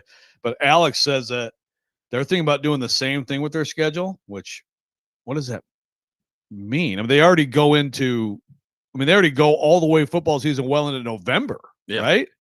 So I don't know so Alex, what does that mean? I have not seen this. What would that, are you saying they're going to go like through December? Just like play, a continuous never season. Stop playing. Yeah. A lot of soccer, man. We will never, even if you like champion. Soccer, that's a lot of soccer. We will award a champion and we will begin the next season, the next week. We will continue to go. Can't get complacent. I agree. Can't get fat and sassy. The 84 game stuff, people are talking about that on the text line too. That some people don't like it. I get it. Like I'm with you from the standpoint of like the 82 games and the records and all that. I mean, I guess you're just gonna like for points specifically, I guess you're just gonna have to look at it as points per game at that point and what that comes down to. But like, 2 more games a season. Ovechkin just broke the all-time goals record. I don't know, just two more games per season mean that, Austin Matthews has got a better shot at breaking Ovechkin's record at some point, which I think is probably the only guy in the league right now that has a realistic shot of it at some point in his career. We'll see. Yeah, I mean, that doesn't seem like a big deal, but I just don't like it. It's weird. 84 game. We've been talking about 82 forever for NBA and NHL. We've been talking about 162 forever for baseball, like forever. I mean, they switched from 154 in what? 1950 something, 1960, whatever. Yeah. And just like, don't trample tradition if you don't need to. Yeah, it's crazy to me. 615-737-1025. Our phone number, 615-737-1025. Charles Robinson from Yahoo Sports will be with us coming up next. We got a lot of things to get into with Charles. We will get into NFL opening day, the Titans and the Broncos, NFL headlines, all that coming your way next. This is Robby and Rexrode, 1025 The Game.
Final hour, Robby and Rexrode, 102.5 The Game. Robby Stanley alongside Joe Rexrode, Ian Safar here with you on this Thursday morning.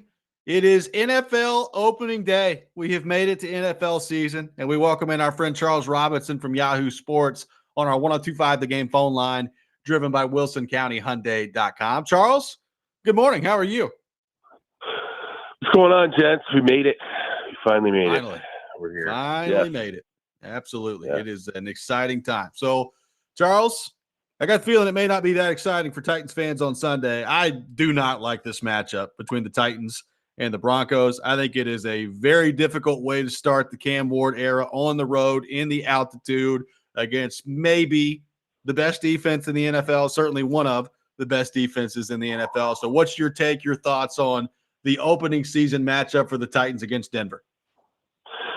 Yeah, I mean, it's definitely, the Broncos are definitely the darling of the offseason, right? I mean, I think it was, I went through there and I left excited after seeing that defense, although I was there the day that Dre Greenlaw tweaked his quad again. And, that's definitely going to be an issue for them losing him. But it's still, I mean, I think the defense has a chance to be, if everybody's healthy, that should be a top, 2-3 defense really in the league. Bo Nix obviously spent a ton of time with Sean Payton talking about, where Bo Nix is going. Payton's convinced that this guy is going to be, a top 5 quarterback in the next 2 years, which is kind of crazy when you consider, what the thought process was on Bo Nix. Just, a year ago, we were questioning what he was going to look like as an NFL quarterback. But, Peyton's amped about the running back depth. I think the offensive line health, the fact that he's got Evan Ingram, he's been dying to have a tight end that he could move around and create mismatches. It is the one team that, it was interesting. I was talking to somebody and he asked me, it was another guy in the NFL, and he asked me, what do you think? Are we over our skis, with anybody in the NFL right now? And I thought to myself, everybody's on the Broncos bandwagon. And does it work out when everybody just jumps on a team and says, it looks like this team has really pulled it all together? But I think there's clearly, I don't know if there's any other team in the NFL that people have really piled in on so heavily than the Broncos. And again, in a division where anytime I don't know, every single time I doubt the Kansas City Chiefs, I end up looking silly. But I mean, the depth here in Denver and, I think kind of how Nick's looked last season and, where I think he fits in the NFL amongst quarterbacks and coach combos. It's probably right up there. He and Peyton are probably as good a fit as almost anybody in the league in terms of what his skill set is and, what Peyton's going to be able to do with him. So it's a rough, I would not have picked this being the place that ultimately they start. But I will say, look, if there was a guy that I would take off that Denver, defense that isn't Pat Surtain, I think they expect Dre Greenlaw, if he's healthy, to be maybe their second best defensive player over the course of the season. But the guy is like, some people are like, he's made of glass, like he's never healthy. So that's a pretty significant loss, I think, for them in the first week of the season. Yeah, when he does play, he is a great football player. Okay, so I missed this, Charles, but we got to talk about this. So Mark Davis confirmed that the much speculated Tom Brady, that mother farter, they stuck with him, was one Derek Carr, huh? Yep. Yeah. Mark Davis finally came out and admitted that he wanted to sign Tom Brady. It was ultimately John Gruden and Mike Mayock made some Mike Mayock and John Gruden. Mayock, man. Stellar moves. Yeah. I mean, you go back and really look at the personnel moves made with that Raiders regime during that era of those two guys. I mean, you're just like, wow, man, they smoked a lot of draft picks. I mean, Antonio Brown not signing Tom Brady. You're like, wow, this this is pretty epic. But yeah, we can finally put it to bed. It was Derek Carr, which was obviously one of those guys that was, I think, of the speculation when Tom said that he was just aghast that a franchise was going to stick with their quarterback over him. Carr was always near the top, right? But we just never knew for sure. And now Davis comes out and says, I just, come on, man. I can't believe that you picked Derek Carr, over Tom Brady. And then Tom Brady, obviously Mark Davis is just, so upset that Brady ends up going to Tampa Bay and winning a Super Bowl with the Buccaneers. And I think it's hilarious though that this is the way, like, we're starting a season and it's like, oh, the Raiders, there's positive things to talk about with Pete Carroll, and let's just go ahead and let's throw this out there to start the season and let everybody know this mistake we made in the past. What a Raiders thing to do, to start a season this way. I'm like, why would you do it? Right? Like, we're like, everybody's happy right now. You're pushing off into the unknown. You can sell the idea that maybe we're a double-digit win team with Pete Carroll. We got John Spytek in here. We're driving a harder edge with our roster. But let's go ahead and go back to this moment in time and confirm. Let's talk about the bad old days. Yeah, absolutely. Let's talk about the time I wanted Tom Brady as an owner and somehow didn't do it. Bro, you're the owner. Like, if you really wanted Tom Brady, just do it. You've overruled past regimes on guys before. Like, and this was the time you didn't. Like, come on, man. Pretty amazing. Pretty amazing. So, Charles, since the last time we've talked to you, Micah Parsons is now a Green Bay Packer. The trade actually happened, and he goes from Dallas to the Packers. So a couple things here. What in your mind does that do for the Packers in the NFC? And your surprise level that Jerry Jones actually let it get to this point? Where do the Cowboys go from here? Well, look, I'll say this for the Packers, man. Like, it was interesting, and I think we talked about it on the last show that, Brian Gutekunst came out and he was like, I thought it was rhetoric, even though everybody was talking about, hey, Micah Parsons could end up in Green Bay and that they have the cap space to bring them on. And, there's this opportunity to take this swing.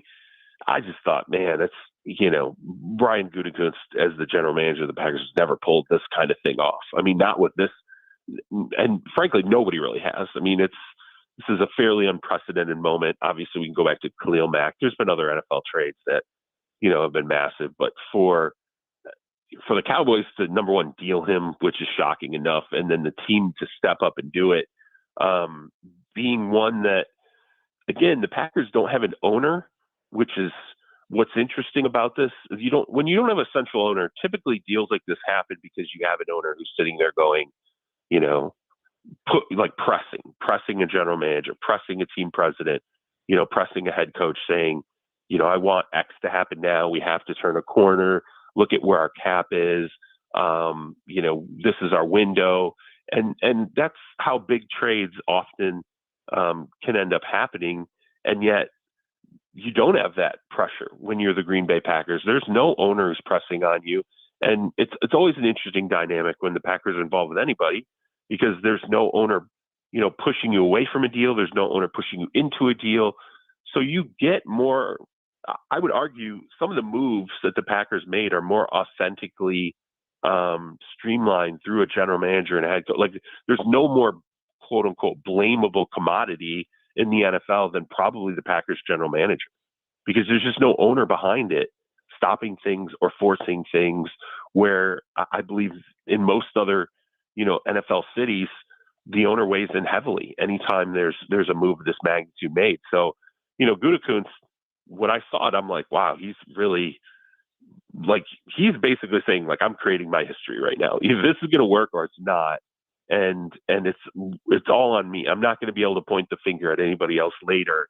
This was my decision. And it was already, I think, a really good defense. I think Edgerrin Cooper, the linebacker there, who's a rookie last season, is a player who's potentially going to be great on this level. I think they're expecting he could take another big step this season. They had, defensive tackle depth. So it didn't surprise me that they were willing to move on from Kenny Clark. Obviously there's Rashawn Gary. There's, up and down that defense. It's a pretty good, roster for the Packers, and maybe low key, could be the best unit, even without Micah Parsons, could have been the best unit on that team and carve out wins. And now you add Parsons on top of it, which is just, it's a stunner that, the Cowboys are willing to move on from him. And obviously the backlash, Jerry Jones, it's just, what a mess. The press conference where he's talking about, hey, we can turn these draft picks into Pro Bowl players. And I'm like, sure, that's great. There's a lot of, Snoop Huntley was a Pro Bowl player. Like, Pro Bowl players are kind of a dime a dozen in the NFL. You don't get a player of this magnitude of Micah Parsons. The one thing I will say that surprised me, clearly the back issues are a little more real with Micah Parsons than maybe I thought.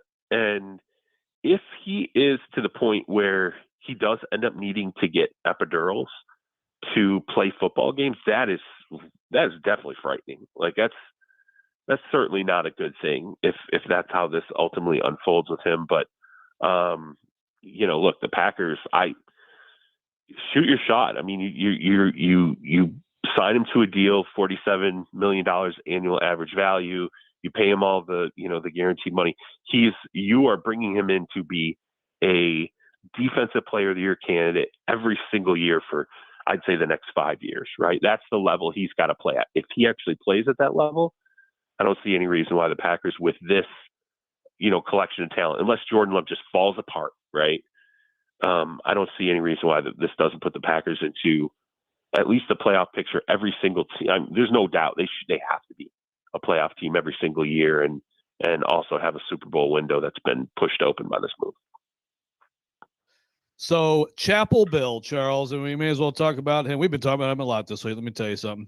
And frankly, there may be a little bit of enjoyment in it, but this is, we've already talked with you about, like, the NFL sort of, obviously not looking very favorably on him. I look at this like, I think the plan here is probably this is his last job. He does it a little bit. He's able to hand it off to Steve, right? That's the idea. And then he's done, I would assume. But what is the NFL reaction to what we saw a few days ago?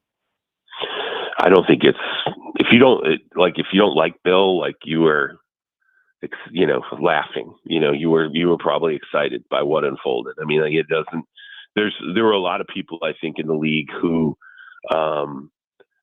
have a negative opinion of how Bill carries himself and some of the attention he's gotten over the years, that believe that Tom Brady was the guy and not Bill. Like, everybody has there's definitely a lot of these conversations that we have in media, also are had in, coaching offices. They're had in the front office. A lot of general managers, it's something that there are a few general managers where you don't bring up, where you bring up Bill Belichick or Tom Brady or whatever, that don't have some kind of opinion of this. So I think everybody was watching that opener with curiosity, right? It's like, what can he replicate on the college football level? How much of the failures of the last couple of years in New England, were really on him? And then just to see him get smoked, just absolutely, I think everybody was like, whoa, like that.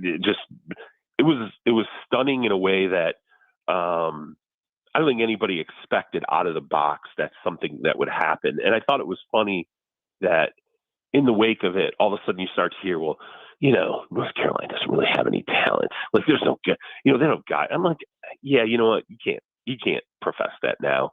That's not after the off season of, Bill professionalizing it and, just bringing everything that is created on the NFL level and really translating that to North Carolina. And then, over the expanse he's been here, we've seen all the pictures of, like, who's going to North Carolina to be with Bill, the talent he's brought in, whatever. You can't all of a sudden tell me that, oh geez, they get absolutely spanked, and now it's oh, well, there's just no talent there. That nobody wants to hear that. And it has nothing to do with Jordan Hudson, by the way. It has nothing to do with his personal relationship. Like, the sideshow circus, and I think this is what's most interesting about this, and we've talked about this. You can have the entire sideshow circus. If you win games, no one's going to care.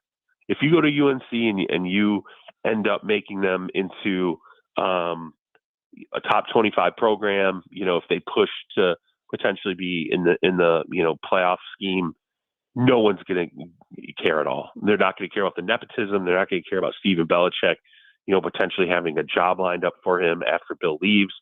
But it's all predicated on winning.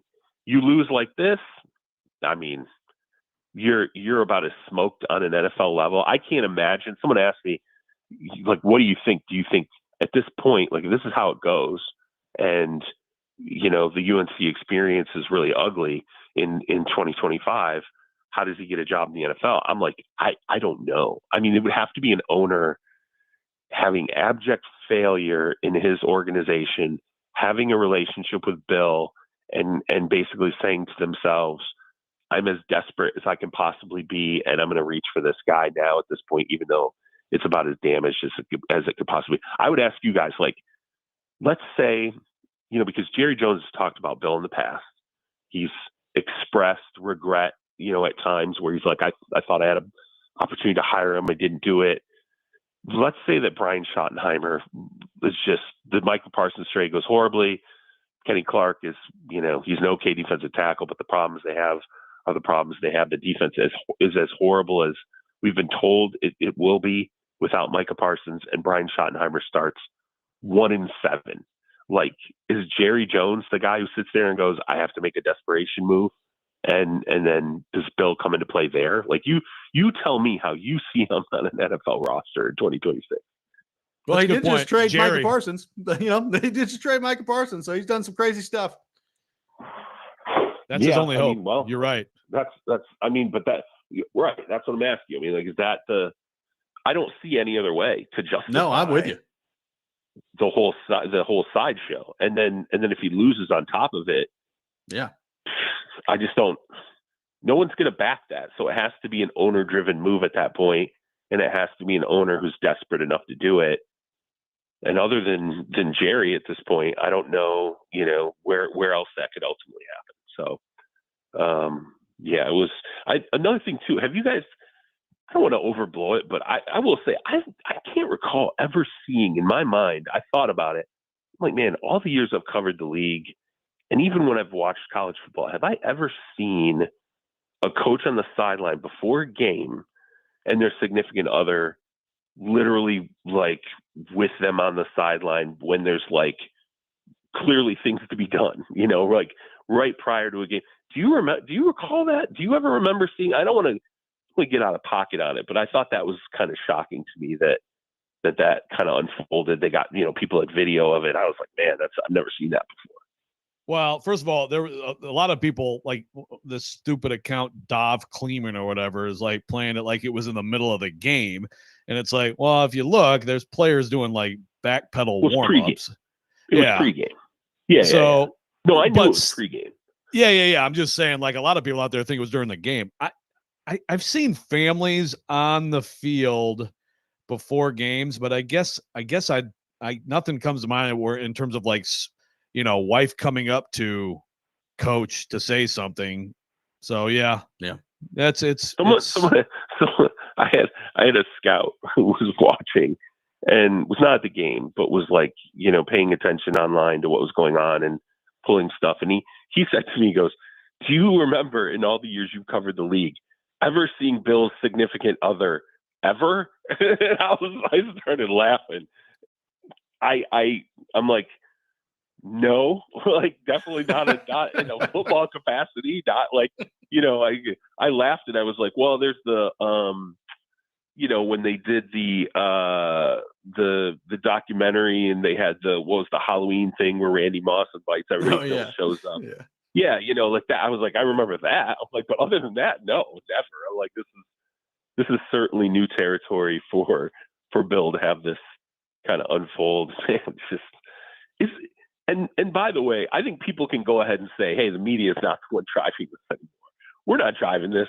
Like this is doing this on its own. We don't have anything to do with this. It is creating its own kind of craziness, and it's not our fault for watching at this point. Like you can kill the media for whatever you want, but at this point, it everybody should agree.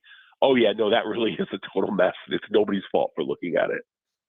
So, Charles, it was about this time a year ago, we were taking a look at the NFC, and if you were having a conversation about the favorite in the NFC, it probably began with the San Francisco 49ers. Now, we know what happened last year. They got a lot of injuries.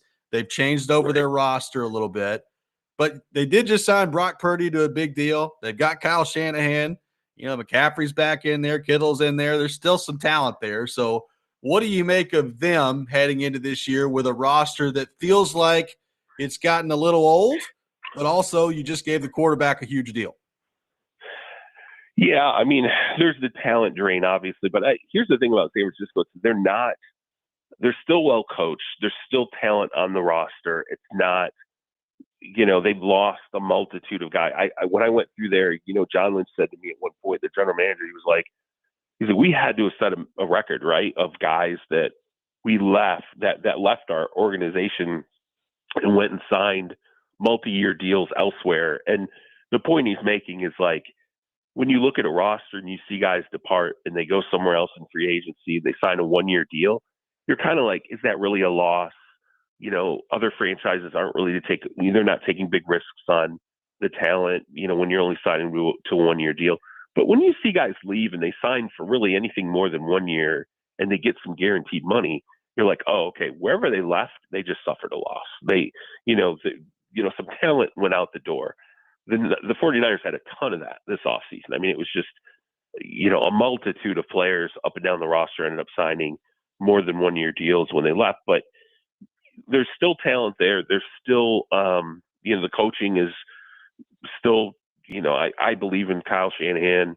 I think in a way, sometimes I think he pulls together when things are bad. And Purdy, I still think Purdy in that system is a solid quarterback. I think he's a top 14, 13, 12 quarterback consistently, as long as he's got, guys to throw to. I think Ricky Pearsall, I don't know if he can be the number one wide receiver there, but you're going to see him be one of these players that takes a pretty big step forward if he can kind of replicate what he was doing down the stretch for them. Juwan Jennings, is another guy who I think is really solid. It's not, I don't look at the roster and go, man, there's just nothing here anymore.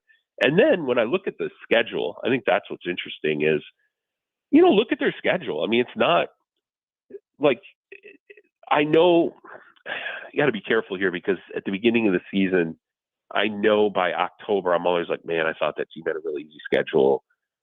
Right. It's not as easy as I thought. This could be, but let's be real here. I mean, the first month of the season, you go to Seattle. Okay. It's tough. Seattle should be a pretty good team. You go to New Orleans. I think a lot of people think New Orleans is contention for the number one pick in the draft. You come back home, you play Arizona. I mean, let's see. I mean, we don't know about it. I think Arizona could be a good team this year. Again, though, with Kyler Murray, if you told me Kyler Murray is not going to be their quarterback, moving forward at some point in 2026, maybe still on the roster, but they supplant him with someone else on the, in the starting job. I think that's still possible in Arizona. So to me, that's still up in there. Jacksonville now in week 4. The schedule overall, when you look at who the 49ers face, it's a semi-soft schedule, right? I mean, there's some teams on there where you're like, okay, well, the Rams, they go and play the Rams. That could be a pretty good team. The Tampa Bay Buccaneers, maybe the Houston Texans, obviously they play the Rams twice, but other than that, you're not sitting there going, I'm looking at a bunch of like Super Bowl favorites here on their roster or on their schedule. Other than the Rams, I don't know that you look at their schedule and go, yeah, that team, I could see that team in the Super Bowl. I don't hear a lot of people talking about Tampa Bay in the Super Bowl, right? I don't hear a lot of people talking about Arizona turning a corner. They're out of conference schedule when you talk about like the Cleveland Browns, the Indianapolis Colts. You just see a lot of teams. I mean, honestly, the Titans, right? They play the Titans. We don't know. Yeah, we don't know what the Titans are at this stage. I mean, we've talked in the offseason. We talked 5 or 6 wins. I mean, it's just not a difficult schedule for the 49ers. So, with what the roster ultimately is, I wouldn't be surprised if San Francisco ends up being a team that's a little bit better than maybe people think. I don't, could it be a playoff team? Yeah, absolutely. I think it could be a playoff. I could be with this schedule. Like, could it be a 10-win team? Probably should be a 10-win team, unless there's, injuries on top of it. I still think they're good enough to be a 10-win team in that NFC. Well, Charles, we've made it. We appreciate so much you hanging with us this morning. We're excited for the season to begin this week and this weekend, and we will talk to you next week, my friend. I appreciate it, guys. I'll talk to you next week. All right, Charles Robinson from Yahoo Sports, our guest here on Robby and Rexrode. We will react to what Charles had to say. We will revisit our picks for the Titans season coming up next as well. All that ahead. Robby and Rexrode, 102.5 The Game.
The Commodores travel to Blacksburg to take on Virginia Tech this Saturday. Pregame at 5 o'clock, kickoff at 6:30. Vanderbilt football brought to you by Gary Force Acura and Smoky Mountain Tops. Welcome back in, Robby and Rexrode here on 102.5 The Game. We are live from our Busy Bee Plumbing, Heating, and Air Conditioning Game Nashville studios, home of the $99 yearly Beehive membership where the buzz is always about great service. Appreciate Charles Robinson for being with us in the last segment there. Lots of good stuff from Charles. He joins us every Thursday morning at 8 o'clock and will throughout the season here on Robby and Rexrode. Joe, not that I don't think there's any great breaking news, but doesn't sound like Bill Belichick is going to be going back to the NFL. I mean, there was the theory of the 1 year and they could get out of his contract after the 1 year if the NFL comes calling. I don't think that's going to happen.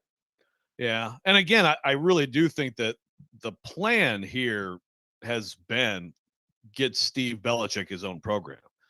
You gotta win a little bit to do that, you know. But I do. I think that the plan is right off in the sunset that NFL level defense is awesome, and Steve Belichick is the head coach of the UNC Tar Heels for a long period of time. I think that's the plan. Not off to a great start, but his hair is still interesting. Steve, I'm going to go out here and we're just going to get our ass kicked, and we're going to do it repeatedly. And then when you take over, you're going to look great by comparison. Thank you. Yeah. What does Steve think about his girlfriend-in-law or whatever you call that? Who's like way younger than him? I was about to say, I don't know. It's a good question. I actually been meaning to bring up all week the Dov Kleeman thing. But this whole, we've talked about this account. Like it was a fake person. Now it's actually a real person, I guess, or something. I have no idea. It tweets every single thing about the NFL. Are we sure it's a real person? I don't know. I'm still not convinced. There is a person now who like does a podcast who says that's his name. But then previously it was like, but it's like it used to belong to somebody else. I don't know, man. All I know is like I don't pay too much attention to it, but there's a lot of tweets like this that are totally misleading. And this was another one. It's like, it wasn't in the middle of the game. That would be insane. Like, but to Charles's awesome point, yeah, come on down. Yeah. Hey, Bill, what the hell are you doing blitzing again on third down? Bill, can we go home? Yeah.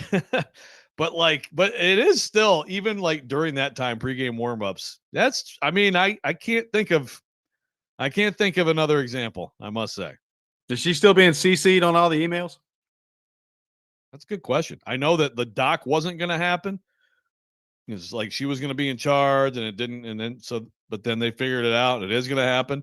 And now I bet you they're like, God, I wish it wasn't going to happen. Yeah. That first episode will be a real beaut. I also think you can add Charles to the list of people who don't think the Broncos in week 1 are a great matchup for the Tennessee Titans. Yeah. Yeah. And this is when, in the NFL, you sometimes get reminded that it's the NFL because the other team is in the NFL, if that makes sense.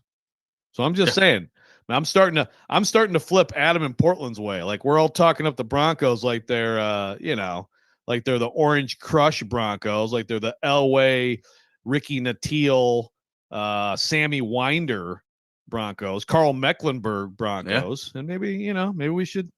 But yeah, it doesn't look good. It doesn't look like a good matchup. I mean, Lloyd Cushenberry revenge game. Good. We probably hadn't factored that in enough this week. There you go. See, yeah, that's one arm push-ups. That's right. Remember, it was like don't do one arm like leg raises on the Achilles. Yeah, don't do that.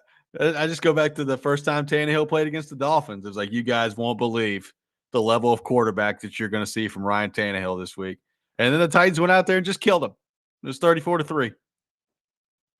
Cushenberry is going to snap that. And Cam Ward better watch out. He's going to break all his fingers. Those snaps are coming back so hard. I tell you what, man. You better be ready to go. Snapping with aggression. Speaking of the Titans, we gave our official Titans expectations earlier in the show. If you missed it, Joe Rexrode has the Titans finishing with a 6-11 record. Ian Safar has the Titans at 5-12. I have the Titans at 5-12, including, I believe, what was it, Joe? A 1-10 start. That'd be a tough one. Sounds real sweet. Real good stuff there. I mean, the fact of the matter is, most of their winnable games on paper or toward the end of the year. You got Jacksonville twice. You're on the road at Cleveland. You got the lowly New Orleans Saints coming into town later in the year. I think week 3 against Indianapolis is a huge game for this team. I think week 1 is not a very good matchup against Denver. I don't think week 2 against LA is much better. Don't think that's a very good matchup either. I think week 3 is very crucial for this Titans team earlier in the year at home against the Indianapolis Colts. But, Joe, I mean, I didn't even think about this earlier, but the line, the over-under for Titans wins this year, I believe, has been at 5.5, and you're at 6. Me and Ian are at 5. So right there at the line. Vegas knows. Vegas knows. For the record, so just to be clear, this means that I am the most optimistic of the three of us. And also, I am picking them to double their wins from last year. That is correct. That's some sunshine, if you really think about it. I agree. I mean, this is like a Jack on the text line says, Joe, the Homer Rexrode. There you go. Apparently everything other than Tennessee, which last week he just absolutely hated. He was not a Vol last week. But other than that, he was good. GB Joe, Vandy Joe, and we got to come up with a Titan one. Yeah. I mean, Titan Joe just doesn't sound. Yeah, I'll come up with something. Yeah, got to come up with something on that front. But bottom line is expectations not that high for the Tennessee Titans this year. Again, what does it look like? What's the process there? We have had some people on the text line today say the Titans could flirt with 8 or 9 wins. So there's that to keep in mind. We'll see what happens on that front. I look at the schedule part of it, and I really hope it doesn't play out the way I think it might, which is very little success early in the year. Like I think you could be talking 1 win through like the first 7-8 weeks, which would just be brutal, abysmal to be around here and watch. Yeah, like it really is. And I'll go back to Jeff again in the 6 o'clock hour. Like some of it is the biggest thing, of course, is Cam Ward, but some of it also is just have games that matter in November, like not even December necessarily. Yeah. Okay. Like, cause your scenario kills November. It does. And if November is wiped out, like we've already spent in the last few football seasons way too much time talking about possible draft picks. Yes, we have. Like the draft already is too dominant. But when you're in an NFL town with a buns team, I mean, it absolutely just looms way too large. And I don't know if I can do that again. I just don't know if I can do it, man. I don't know if I can either. And hopefully we won't have to. Look, Liam said it earlier on the text line. Are we not due for like a positive surprise, right? Like, the Titans were so bad last year. The Predators were so bad last year. Like, are we due for some sort of positive surprise around here? Like, I'm not even talking the Titans making the playoffs. But just make things interesting down the stretch. Have Cam Ward come in and be just really good from the jump. Let's create some excitement for this football team around here. Probably not. Oops. I mean, look, I would, I could find it. I don't know. I can't remember. But 9 years ago, going into that season, we did predictions at the Tennessean, and I probably picked the Titans to win 5 games. And thanks, number one, more than anything, to a revamped offensive line, revamped at tackle, but that's and center.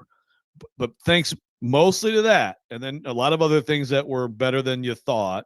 That team went 9-7 and should have won the division if Marcus Mariota didn't break his leg. There's my example I'm going to throw out of a team that, again, 5 wins in the previous 2 seasons. Everybody still thought they'd beat Cheeks. And the offensive line play is why. And again, you had a young quarterback who really benefited from that and from running the ball. And yes, they had a better back, DeMarco Murray plus Derrick Henry as a rookie, but DeMarco Murray than they do now. But I'm just saying, if you are better up front, significantly better, which I think is possible, because again, significantly better from really bad is possible, then maybe it is a little better than we think. And like you said earlier, Robbie, if you can just steal a couple of those early, the back end of the schedule does have a lot of opportunity. 615-737-1025, our phone number, 615-737-1025. We'll continue to take your thoughts on the Titans, plus a conspiracy that has been long running here on this program. Has it finally come to an end? We'll get into that coming up next as well. Robby and Rexrode, 1025 The Game.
Tune in for the NFL Game of the Week on 102.5 The Game. The Cowboys taking on the Philadelphia Eagles tonight at 7:20. The NFL Game of the Week presented by Circa Sportsbook Kentucky and Macero in 12 South. The NFL season is tonight, and the Cowboys and the Eagles get things kicked off. Looking forward to that game.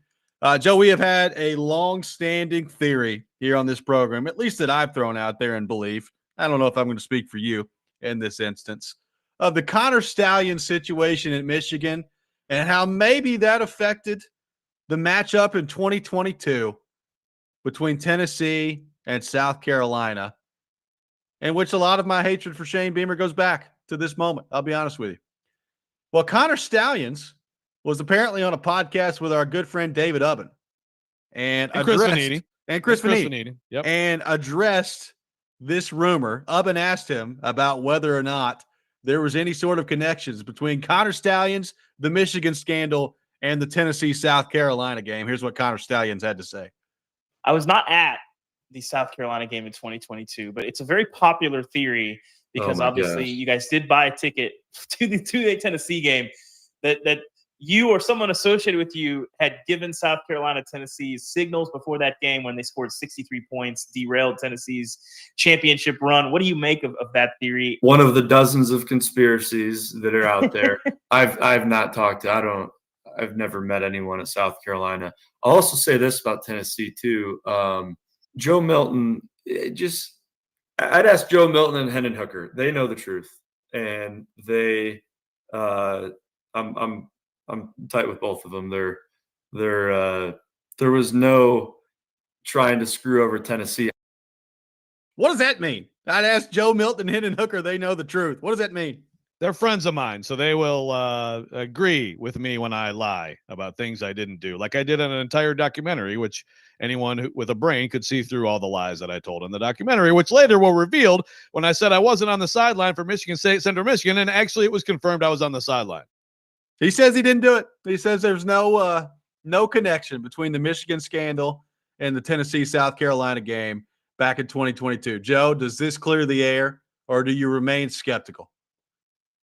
Well, I'm skeptical of any of it. Like, you're buying tickets at certain games for a reason. And again, think about that year.